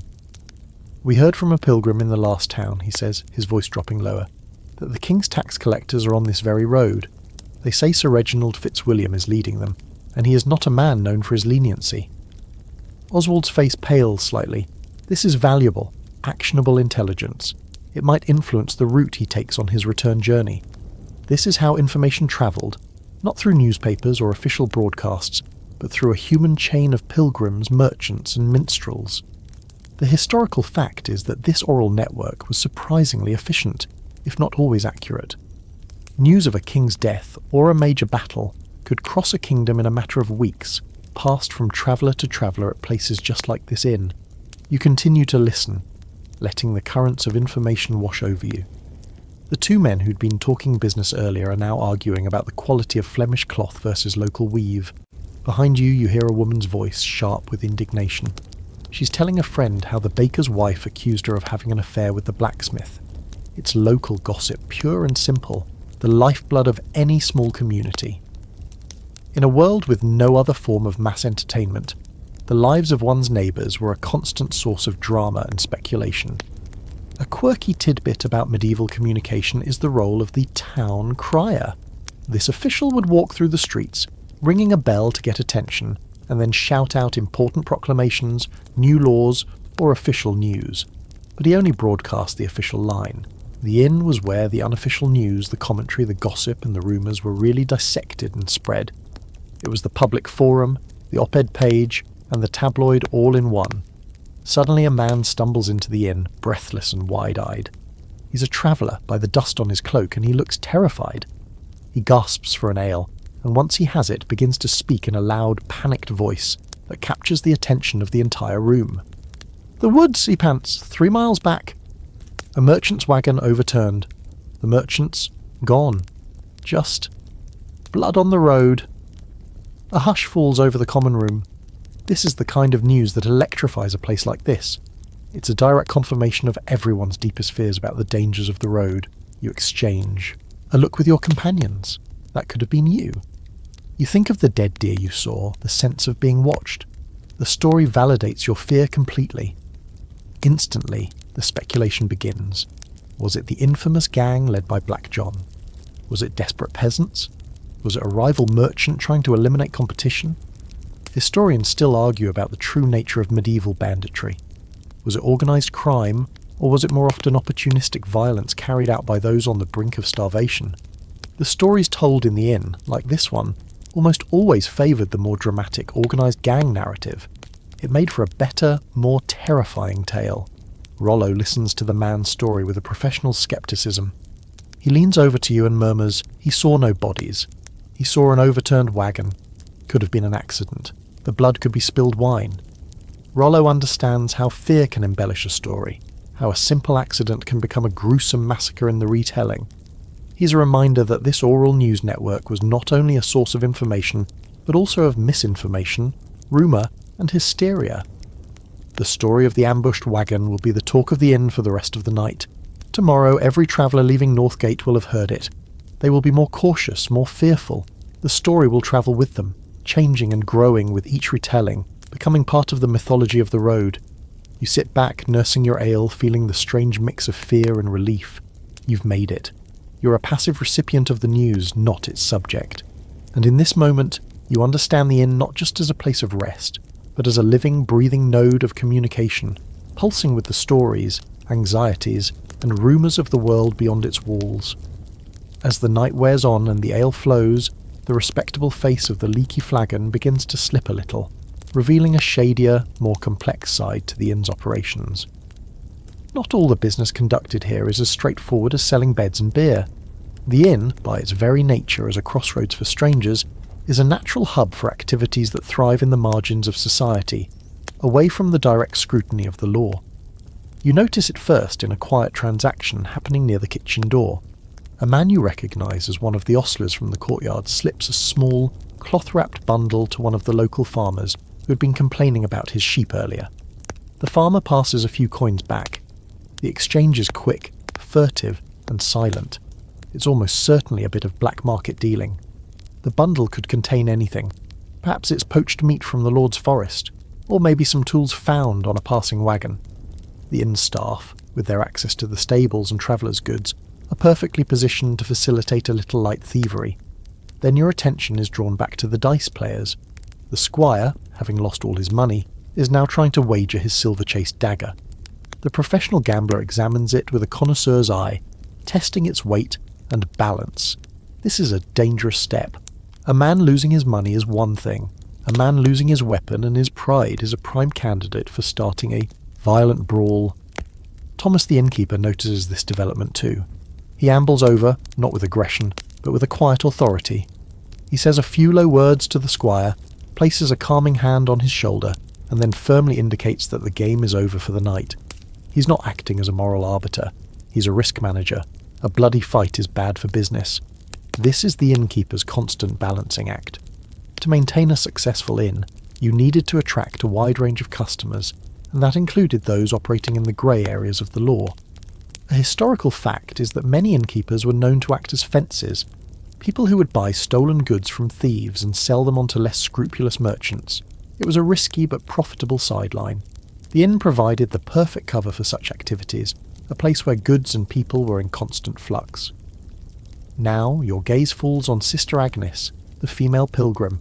A man, a burly wool merchant with a few too many cups of wine in him, has slid onto the bench next to her. He's leaning in close, his voice a low, greasy murmur, his hand resting on the table a little too near hers. Sister Agnes handles the situation with practiced skill. She doesn't cause a scene. She just gives him a look of such freezing piety and profound disappointment that he visibly recoils, muttering an apology before shuffling away. This highlights another darker aspect of inn life, especially for women. An unescorted woman in such a public, male-dominated space was often seen as available. While Sister Agnes has the protection of her religious status and her companion Brother Michael, a lone female traveller would have faced constant unwanted attention. Some inns, in fact, doubled as brothels, with the innkeeper or his wife managing a few serving wenches who offered more than just ale. This was the most sordid side of the hospitality industry. A quirky, or rather grim, tidbit from some medieval court records shows innkeepers being fined not for allowing prostitution, but for failing to give the local lord his proper cut of the profits. Historians still argue about the prevalence of this. Were most inns respectable establishments where this was a rare occurrence, or was the line between inn and brothel frequently blurred? The Leaky Flagon seems to be on the more respectable end of the spectrum, but the undercurrent is there. The potential for these transactions exists just beneath the surface. You also notice a man who has been sitting alone, nursing a single cup of ale for the past hour. He hasn't spoken to anyone, but he has been watching everything. He notes who is talking to whom, who is spending freely, who is drunk, who is carrying a heavy-looking coin purse. He might be a simple observer, or he might be a spy for a local lord or a guild gathering information. Or, more worryingly, he could be a spotter for a gang of thieves, identifying potential targets who will be robbed later on the road. In the ecosystem of the inn, he is a scavenger, feeding on the information others carelessly discard. All these activities, the petty theft, the gambling, the implied prostitution, the spying, are part of the inn's hidden transcript.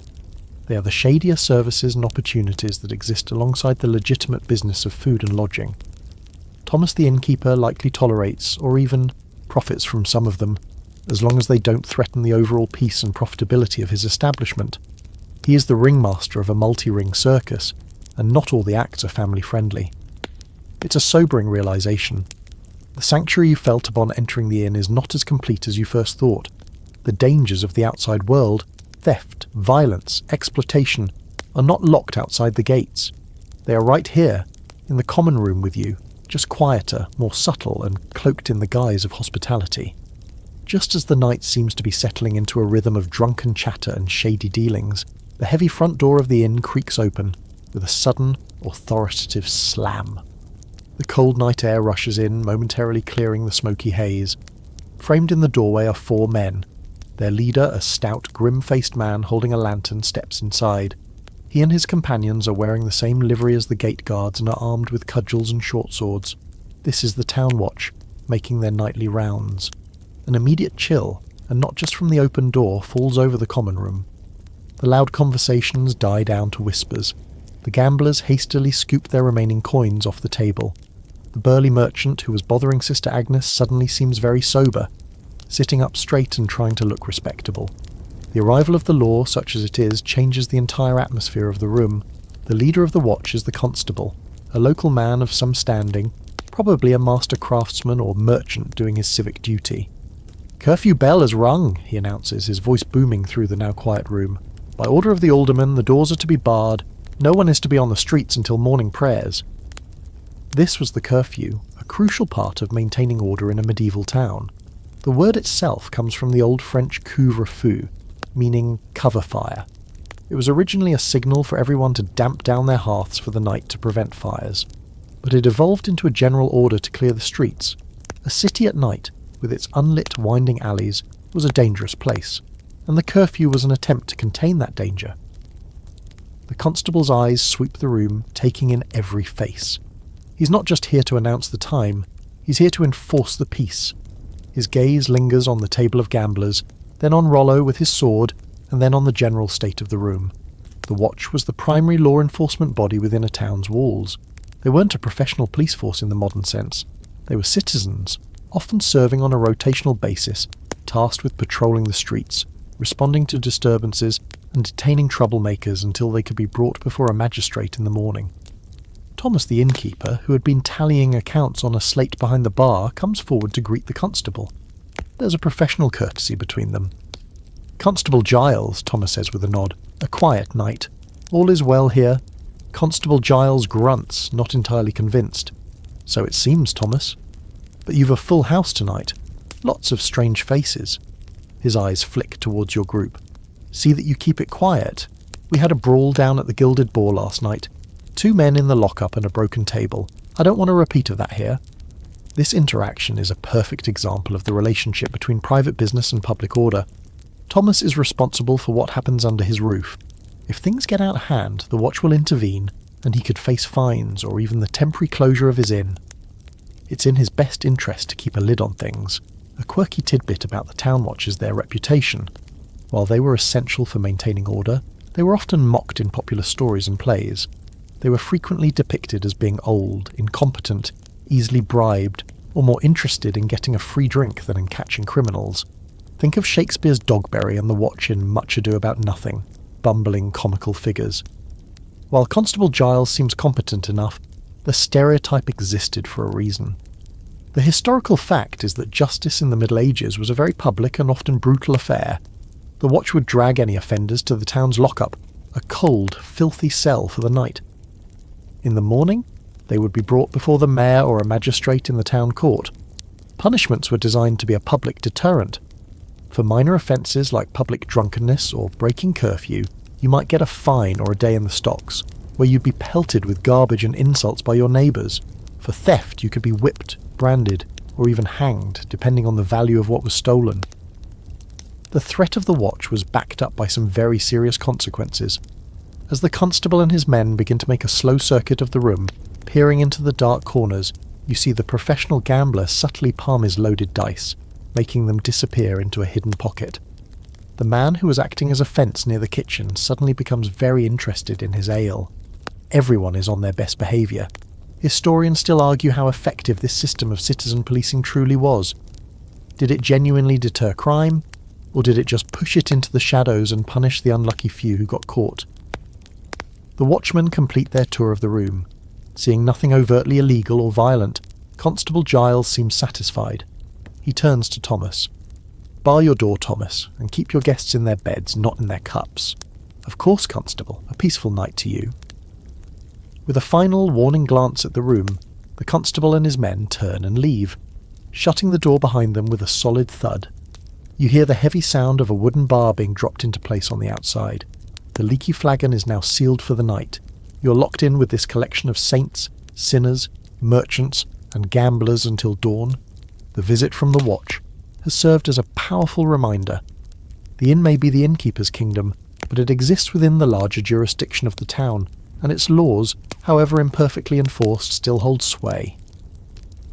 The party, it seems, is officially over. With the Watch gone and the door barred, a definitive shift occurs in the common room. The energy that had sustained the evening, the boisterous conversations, the music, the gambling, finally dissipates. A collective yawn seems to ripple through the guests. It's time for bed. Thomas the innkeeper starts snuffing out some of the candles, leaving only the dying glow of the hearth and a single tallow lamp burning. It's a clear, non-verbal signal to his patrons. Get to your pallets. You, along with Brother Michael and Sister Agnes, are directed up a narrow, steep set of wooden stairs at the back of the room. The steps creak alarmingly with every footfall. You follow Martha, who carries the single lamp, its light casting huge, distorted shadows on the rough plaster walls. The air grows cooler as you ascend, and the comforting smells of the common room are replaced by a less pleasant, musty odour. You emerge into a long, low-ceilinged room that takes up the entire upper floor. This is the dormitory.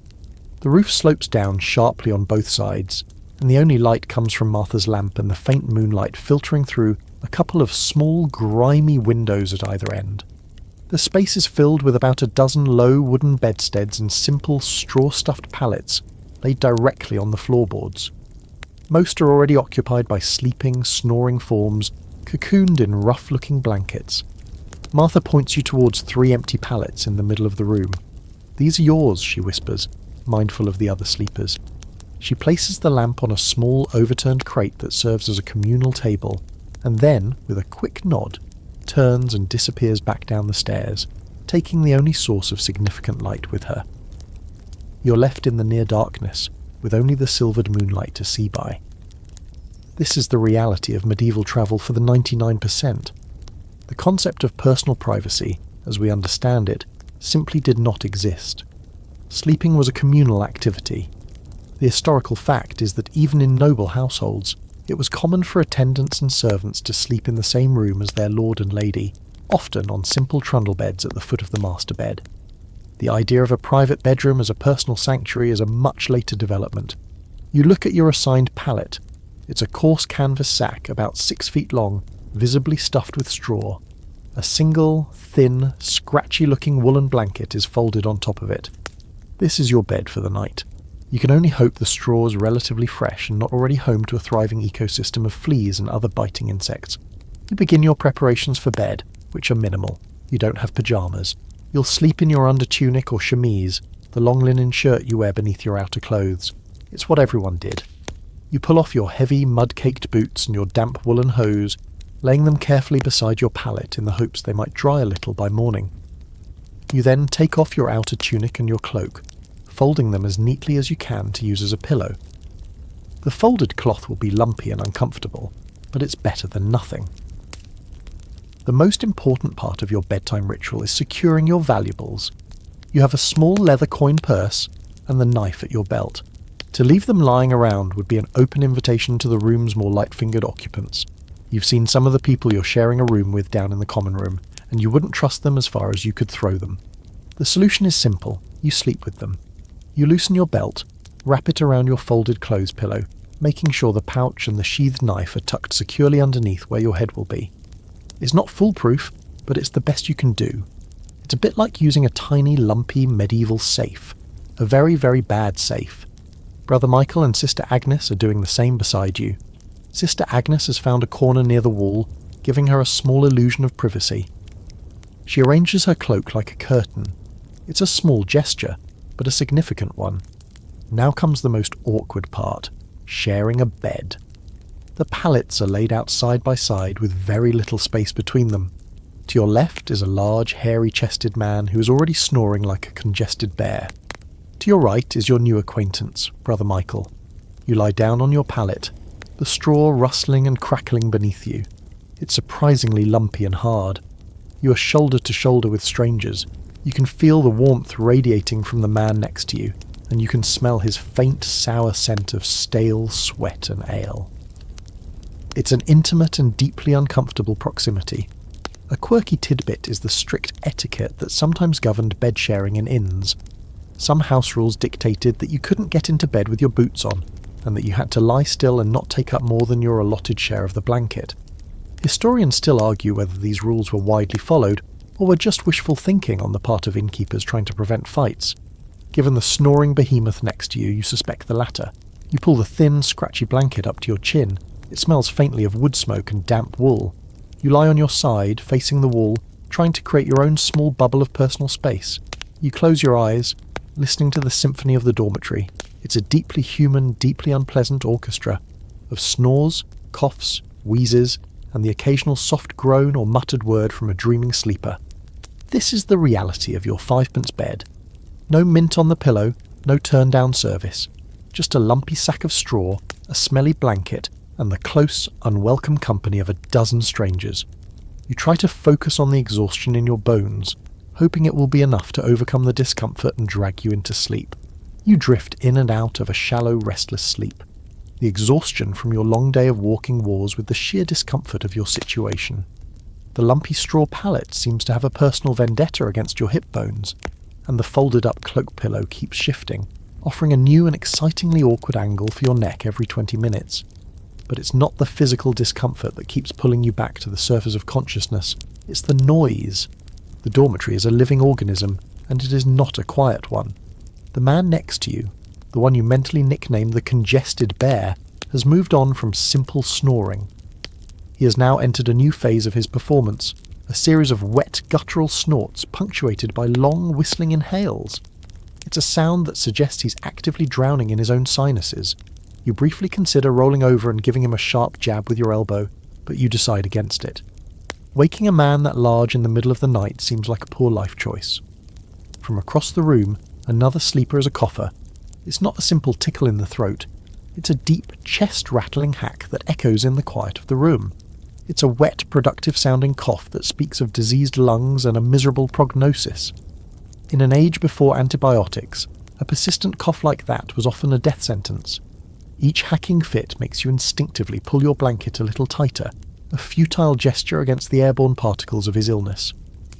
And then there are the talkers. One man, deep in a dream, is having a loud, one-sided argument with someone named Matilda, apparently about a goat. "But Matilda, the goat can't eat the thatch," he yells into the darkness, his voice full of anguish. A few other sleepers stir and groan at the outburst. After a moment of silence, he starts weeping softly. It's a strangely intimate and pathetic sound, a brief window into another person's troubled subconscious. This cacophony of human ailments and anxieties is the soundtrack of the medieval night. The historical fact is that pre-modern society was rife with chronic respiratory illnesses, a consequence of smoky indoor environments, poor nutrition, and a lack of effective medicine. The sounds you're hearing, the snores, the coughs, the wheezing, were simply the accepted background noise of a shared sleeping space. But it's not just the human noises. The inn itself is alive with sound. The old timber frame of the building groans and creaks with every gust of wind, like a great ship at sea. You can hear the scuttling of mice in the walls and, more worryingly, in the rushes on the floor. You feel a faint tickling on your arm and frantically slap at it, hoping it was just a stray piece of straw and not something with more legs. The fear of lice, fleas and bedbugs was a constant companion for travellers. A quirky tidbit is that people used various aromatic herbs like lavender or wormwood, tucking them into their bedding in an attempt to repel these pests.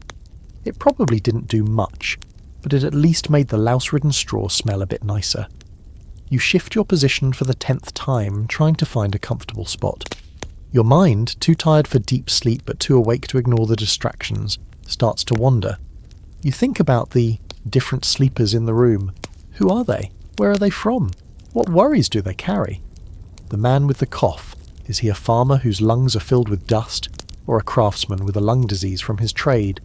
The man dreaming of Matilda and her hungry goat.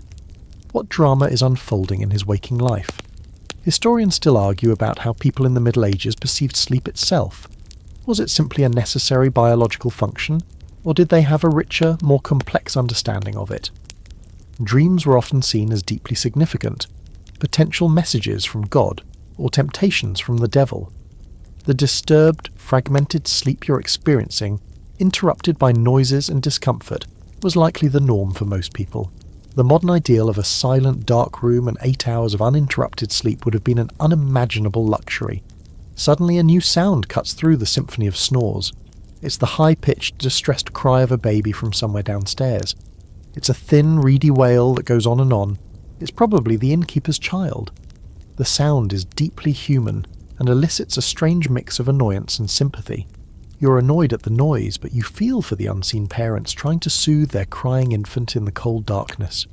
You sigh, resigning yourself to wakefulness. You lie on your back, staring up at the rough-hewn rafters, barely visible in the faint moonlight. You can now distinguish the unique snoring patterns of at least 4 different individuals. There's the bear, the whistler, the snorer with a click, and a gentle rhythmic purr from Brother Michael next to you, who seems to have found a state of grace the rest of you can only envy. It's a profoundly communal experience, this sleepless night. You are all strangers, packed together in the dark, sharing your breath, your germs, and your noisy, troubled sleep. It is, in its own strange way, a form of intimacy you will never experience in your modern private life, and you're not at all sure that's a bad thing. At some point in the dead of night, after the crying baby has quieted and the man arguing with the phantom Matilda has fallen silent, a new and urgent need makes itself known. Your bladder, full from the 2 large mugs of ale you drank hours ago, is now sending insistent, undeniable signals. You try to ignore it, to roll over and think of dry, dusty things, but it's no use. The call of nature is relentless. You have to get up. This presents a series of logistical challenges. First, you have to extricate yourself from your sleeping spot without waking the entire dormitory. You slide off your lumpy pallet with the stealth of a cat, your bare feet meeting the cold, rush-covered floorboards. The rushes are damp and slightly slimy, and you try not to think about what you might be stepping on. You pause, listening. The bear snorts once but doesn't wake. Success. Next is the problem of navigation. The room is almost completely dark now, the moon having moved behind a cloud. You have a vague memory of where the stairs are, but the floor is a minefield of sleeping bodies, discarded boots, and scattered belongings. You begin to inch your way across the room, your arms outstretched like a sleepwalker, feeling your way through the darkness. You stub your toe on a forgotten wooden shoe, stifling a curse. You nearly trip over someone's outstretched leg, performing a wild, silent dance to regain your balance. Your destination is the garderobe, the medieval equivalent of a toilet.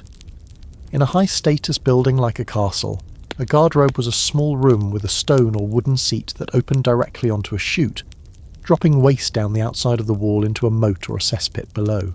In an inn like the Leaky Flagon, the arrangement is likely to be less sophisticated.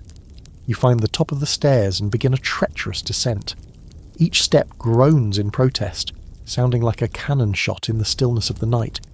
You freeze after each creak, waiting to see if you've roused the entire house. You make it to the common room, which is now deserted and eerie. The great hearth is just a bed of glowing red embers, casting a faint demonic light. The air is stale and smells of old smoke and spilled beer.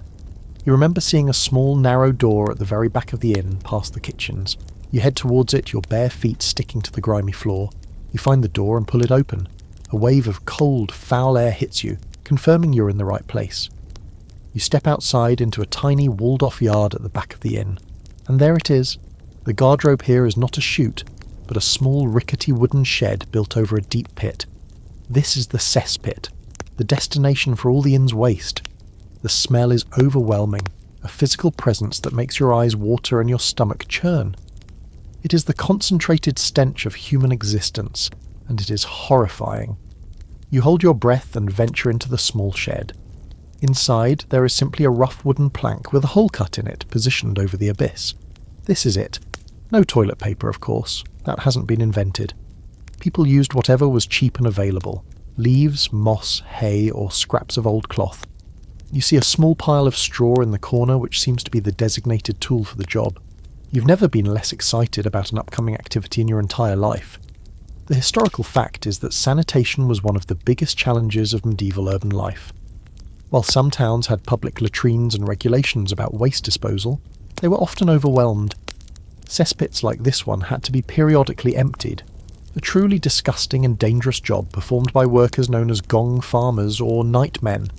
They worked only at night, shoveling the filth into carts to be taken outside the town walls and used as fertiliser. It was a well-paid but deeply unpleasant and low-status profession. A quirky and frankly terrifying tidbit about guardrobes is that they could be a security risk. In several historical accounts, assassins managed to infiltrate castles by climbing up the privy chute, emerging in the dead of night to murder their target. It's a testament to both the determination of the assassins and the fundamental design flaws of medieval plumbing. It certainly gives a new meaning to the phrase, death from below. As you sit there in the cold, smelly darkness, you are acutely aware of your own vulnerability. You're outside the main building, alone, with your pants metaphorically and literally down. Historians still argue about the cultural attitudes towards privacy and bodily functions. While sleeping was communal, acts of excretion seem to have been afforded at least a modicum of privacy, hence the separate shed. However, the experience is still a world away from the clean, private and odourless bathrooms of the modern day. You finish your business as quickly as humanly possible, your relief at emptying your bladder immediately replaced by a desperate need for fresh air. You stumble out of the shed, taking deep, grateful gulps of the cold night air, which now seems wonderfully clean by comparison. Your mission is complete. Now all you have to do is navigate the obstacle course of the common room, creep up the groaning stairs, and find your lumpy pallet in the dark without waking a dozen strangers. It's a perilous journey, a mini-odyssey undertaken for the most basic of human needs. As you slip back into the dormitory, you lie down and pull the scratchy blanket over you, the foul stench of the garderobe still lingering in your nostrils. It's a powerful multi-sensory reminder that comfort and hygiene are luxuries you have left far, far behind. You finally manage to fall back into a deeper, more profound sleep, the kind born of pure physical and mental exhaustion. The noises of the dormitory fade into a dull, distant roar, like the sound of the ocean. You're adrift in the darkness, finally at peace. But then, something pulls you back. It's not a loud noise, it's the opposite. It's a patch of silence where a sound should be. The rhythmic snoring of the congested bear next to you has stopped. Your eyes snap open. The room is still dark, but your senses are suddenly on high alert.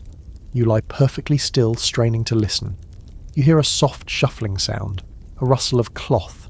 It's close, too close. It's coming from the spot where your head is, where your folded clothes and, more importantly, your coin purse are supposed to be. Your heart begins to hammer against your ribs, a frantic drumbeat in the quiet room. Someone is trying to rob you while you sleep. This was the single greatest fear of anyone sleeping in a communal dormitory. Theft was endemic in inns. Travellers were, by definition, people carrying money, and a room full of sleeping strangers was a paradise for a thief. You remember Rollo's warning about the gambler's knife and the general air of shadiness you felt in the common room. The danger wasn't just on the road. It was right here, inches from your head. You don't move. You don't shout. Your mind races through your options. You could yell, but that might startle the thief into violence. He could have a knife. Your own knife is tangled in your belt. People jolt awake with cries of alarm. The bear sits bolt upright with a confused roar. Someone else screams. The room descends into pure chaos. The thief, now just a panicked shadow, half crawls, half runs towards the stairs, desperate to escape the pandemonium he's created. He slips and clatters down the first few steps, and then he's gone. You're left standing in the middle of the room, your heart pounding, clutching your belongings to your chest. The dormitory is in an uproar. People are shouting questions into the darkness. What happened? Who was it? Light. We need a light. From downstairs you can hear the innkeeper Thomas yelling, his voice thick with sleep and anger. The sanctuary of the night has been irrevocably broken, not by an external threat, but by a predator from within. You've saved your money, but you know with absolute certainty that you will not be sleeping again tonight. The aftermath of the attempted theft is a period of groggy, confused chaos. Thomas the innkeeper thunders up the stairs holding a lantern high. He's wearing a long nightshirt and looks furious, his professional hospitality completely gone. His anger is not directed at the thief, who is long gone, but at the general disturbance. A commotion like this is bad for his inn's reputation. What is the meaning of this? He bellows, his lantern sweeping across the room, illuminating a scene of dishevelled, blinking sleepers, all sitting up on their pallets and staring around in confusion. You, still standing and clutching your belongings, quickly explain what happened. Someone tried to rob me. I woke up and he ran. Thomas's eyes narrow. Did you see who it was? I think it was a pilgrim, you say, the words feeling strange as you say them. I saw his badge. A murmur goes through the room. Brother Michael, who is sitting on his pallet looking as bewildered as everyone else, makes the sign of the cross. A wolf in sheep's clothing, he says, his voice full of pious horror. To bring such shame upon the holy state of pilgrimage. Sister Agnes, from her corner, is silent, her face a mask of weary disapproval. Thomas scans the room. He does a quick mental head count. Is anyone missing? A man near the stairs, a travelling tinker by the looks of his pack, speaks up. The fellow on the pallet next to mine is gone. The one who came in late, didn't see his face well. Under your head, hopelessly out of reach. Your best bet is to feign sleep and wait for an opportunity. You regulate your breathing, making it slow and deep, mimicking the rhythm of a person deep in slumber. You can feel, more than see, the presence of the thief. A dark shape is hunched over you, a shadow against the slightly less dark shadows of the room. You can hear the faint sound of his breathing, quick and shallow with nerves or exertion. You feel a delicate, spider-like touch as his fingers probe the edges of your makeshift pillow, searching for the telltale bulge of your purse. The thief is likely one of your fellow lodgers. Perhaps it's one of the gamblers from downstairs trying to recoup his losses, or maybe it's just an opportunistic traveller who spotted you paying for your bed and board earlier. The historical fact is that medieval court records are filled with cases of theft in inns. The depositions of witnesses and victims paint a vivid picture of this constant low-level crime. Who is the thief? You can't see his face, but as he shifts his weight, the faint moonlight from the window catches something on his sleeve. It's a small pewter badge, glinting for just a second. It's a pilgrim's badge. Your mind reels. It's one of the pilgrims. But which one? It can't be Sister Agnes, surely. It must be Brother Michael, your sleeping companion, the man who was just a few feet away from you. The man who drank wine with Oswald and spoke of God's protection. The hypocrisy is stunning. Or perhaps it's another pilgrim you didn't notice in the common room. A quirky tidbit that suddenly feels very relevant is that not all pilgrims were pious. The long anonymous roads of pilgrimage were the perfect cover for criminals and con artists. Geoffrey Chaucer, writing in the late 14th century, masterfully captured this diverse and morally ambiguous cast of characters in his Canterbury Tales. His pilgrims include a saintly knight and a poor parson, but also a pardoner who sells fake relics and a summoner who takes bribes. The pilgrim's badge, you realise, is not a guarantee of piety, it's just a costume. Historians still argue about this very issue. Was Chaucer's cynical view of pilgrims a satirical exaggeration, or was it a depressingly accurate reflection of reality? Right now, with a so-called pilgrim's fingers inches from your money, you're leaning heavily towards the latter. The thief's fingers find the lump of your coin purse. He becomes bolder now, his movements less tentative as he tries to work it free from the tangle of your belt and cloak. This is your moment. You explode into motion. In one fluid movement, you roll off the pallet, grabbing your cloak pillow and clutching it to your chest. At the same time, you let out a guttural yell. Thief! The word shatters the silence of the dormitory. The effect is instantaneous. The thief yelps in shock and scrambles backward, tripping over another sleeping form. All around the room, so it wasn't Brother Michael, it was a stranger, another anonymous traveller who has now melted back into the night, likely having shimmied out a back window or found an unbarred door. The immediate mystery is solved, but a lingering sense of violation and mistrust remains in the room. No one is going back to a peaceful sleep now. The social contract of the dormitory has been broken. Thomas grunts, a sound of weary resignation. Right, he's gone. Everyone back to your beds. There's nothing to be done until morning. He leaves the lantern on the crate in the middle of the room, a small concession to the frayed nerves of his guests, and stomps back downstairs, muttering about the quality of clientele these days. The guests settle back onto their pallets, but the atmosphere is different. People are pulling their belongings closer, tucking their purses deeper into their clothes. The quiet camaraderie of shared snoring has been replaced by a tense, suspicious silence. Every small rustle or cough now sounds like a potential threat. You lie back down, but sleep is impossible. You just lie there, listening, waiting for the dawn. And slowly, inevitably it comes. The first sign is a subtle shift in the quality of the darkness. The deep, inky black of the room softens to a charcoal grey. The small, grimy windows begin to glow faintly. Then, from outside, comes the first sound of the new day, the proud, defiant crow of a rooster from a nearby yard. Soon after, a church bell begins to ring, its clear metallic notes cutting through the morning mist. This is the bell for matins or morning prayers, the first of the canonical hours. It's the official start of the medieval day. For the town, it's a signal to wake up, to light the fires, and to begin the day's labour. For you, it's a signal that the long, miserable night is finally over. As if on cue, the whole dormitory begins to stir. The waking up process is immediate and unceremonious. There's no snooze button. People groan, stretch, and sit up, their bodies stiff from the cold and the hard pallets. The air, which was stale and close all night, is now frigid. A damp chill seems to seep up from the floorboards, and you can see your breath misting in the air. This is the reality of a world without central heating. Waking up meant waking up to the cold. The historical fact is that the medieval workday was dictated by the sun and the church bells. People rose at dawn and worked until dusk. The concept of a standardised 9-to-5 workday is a product of the Industrial Revolution and artificial lighting. In this world, your life is governed by natural light. You sit up and begin the process of getting dressed. You pull on your still damp, clammy hose and your cold leather boots. It's a deeply unpleasant sensation. Everyone around you is doing the same, a collective, grumpy ritual of pulling on wrinkled tunics and cloaks. There is no morning washroom routine. Some might splash their face with a bit of icy water from a basin downstairs, but for most, getting dressed is the full extent of their morning preparations. A quirky tidbit of hygiene. While full-body bathing was infrequent, people did commonly wash their hands. You stand alone in the courtyard for a moment, the sole remaining member of your little group. You turn and walk out through the main archway, back onto the grimy, bustling street of Northgate. The town is fully awake now. The workshop's open, the street vendors hawking their wares. You have survived the road, the forest and the night at the inn. You have faced mud, fear, thieves, and snoring.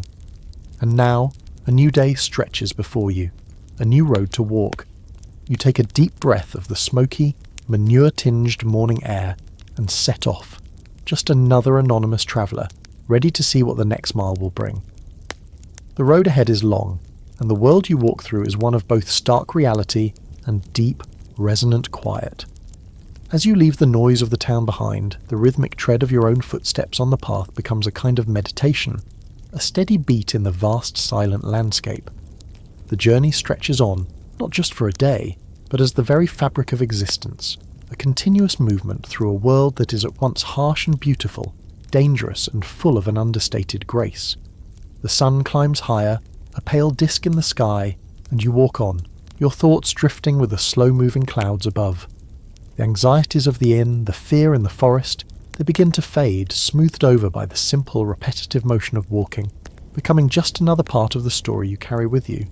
The world feels immense, and your own place in it is small, yet connected to everything by the simple, enduring thread of the road. Your breathing deepens, matching the slow, unhurried pace of this older world, and a sense of calm settles over you, as vast and as quiet as the fields that stretch out on either side, waiting patiently for the return of spring. You are just one small soul on a long, long journey, and for now, that is more than enough. The path continues, and so do you, moving forward into the soft, quiet light of the day, your own steady presence a small but persistent whisper in the grand, sleeping silence of history. And face, and cleaning one's teeth with a rough linen cloth was not unheard of. Still, the overall standard of cleanliness was, to our noses, quite low. Brother Michael nods to you grimly. A difficult night, my friend. The devil was busy in this room. You just nod back, too tired and cold to engage in theological debate. The room slowly empties as people, now dressed, begin to head downstairs, drawn by the promise of a fire and perhaps a bite to eat. The dormitory, which seemed so full of life and threat during the night, is now just a sad, empty room, littered with straw and rumpled blankets smelling of stale sleep. You take one last look around, a silent farewell to the scene of your restless night, and follow the others down the creaking stairs and into the new day. The cold reality of waking up in a medieval inn is not a gentle affair. It's a sudden, shivering plunge back into the conscious world.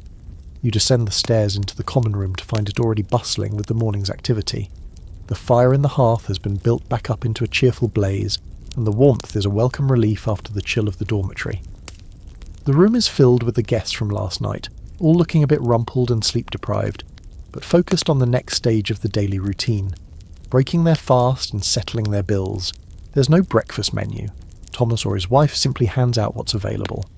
For most guests, this means a hunk of the same dense, dark bread you used as a trencher last night, and a mug of small ale. This is a weak, low-alcohol beer that was a staple of the medieval breakfast. It was hydrating, provided some calories, and was still safer than the water. It's a bit jarring to think of starting the day with beer, but it was perfectly normal. Some of the wealthier guests, like Oswald, might pay extra for a bit of cheese or even a boiled egg to go with their bread. You take your bread and ale and find a spot on a bench near the fire. The bread is tough and requires serious chewing, but it's filling. The small ale is thin and watery compared to the rich dark brew from last night, but it's wet and washes down the dry bread. You eat quickly, not for pleasure, but for fuel. The road awaits. Once you've finished your meagre breakfast, it's time for the final crucial transaction, paying the reckoning. This was the term for settling your bill. Thomas the innkeeper stands near the main door, holding the slate on which he's been keeping a running tally of everyone's expenses. He doesn't use paper, which was an expensive commodity. Slate was reusable and practical. Oswald goes first. Thomas runs his finger down a list of charges. Let's see, Master Oswald. 1 fine bed, 5d. Supper, with wine for 2, that's 3d. Stabling and oats for the mule, another 2d. And your extra ale. The reckoning is 11d. Oswald grumbles for show, but he counts out the silver coins without real argument. It's a fair if hefty price. Next, it's the turn of the pilgrims and yourself. Thomas looks at his slate. For the 3 of you, 3 pallets in the dormitory, that's 6d. Supper of pottage for 3, that's 3d. Your ale and the boys' breakfast. Your reckoning is 10d total, so 3d and a penny for you to split. It's a bit of complex medieval math. Brother Michael, Sister Agnes, and you pool your coins together, counting out the mix of pennies and half-pennies to make up the total. Handing over the coins feels like a significant depletion of your resources. Travel was expensive. The historical fact is that inns were one of the few places where a cash economy was in full effect. In much of the rural, feudal world, transactions were often based on barter, service, or payment in kind, like a chicken or a bag of grain. But at a roadside inn, coin was king. Innkeepers were some of the most cash-rich commoners in medieval society. A quirky tidbit is how innkeepers kept track of these bills. Lacking modern accounting software, they often used a system of tally sticks. A stick would be marked with notches representing the amount owed, and then split in half lengthwise. The innkeeper kept one half, the guest the other. When it was time to pay, the two halves were matched up to ensure the bill was accurate. It was a simple, effective, and forgery-proof system. Thomas's slate is a slightly more advanced version of this. After you've paid your reckoning, you are officially free to go. You gather your few belongings, pull on your cloak, and join your companions near the door. Rollo is already there, having emerged from his relatively peaceful night in the stables. He looks more rested than anyone who slept in the dormitory. You all step out of the inn and back into the courtyard. The morning is cool and bright. The sky a pale, washed-out blue. The inn's yard is just as chaotic as it was last night, but now it's a chaos of departure. Ostlers are harnessing horses, merchants are supervising the loading of their wagons, and guests are making their final preparations for the road. Oswald's mule looks well fed and rested, a stark contrast to its weary owner. "Well, my friends," Oswald says, "I'm heading west from here. I thank you for your company. It was a perilous road, and I'm glad we did not walk it alone." He shakes your hand, and then those of the pilgrims. Brother Michael and Sister Agnes are also parting ways with you. "We go north, to the shrine of St. Cuthbert," Michael explains. "May God and his saints watch over your own journey." And just like that, the fellowship is dissolved. The temporary tribe that formed on the road yesterday afternoon has served its purpose, and now breaks apart, its members scattering back to their own individual paths. You say your goodbyes, a series of nods and well wishes,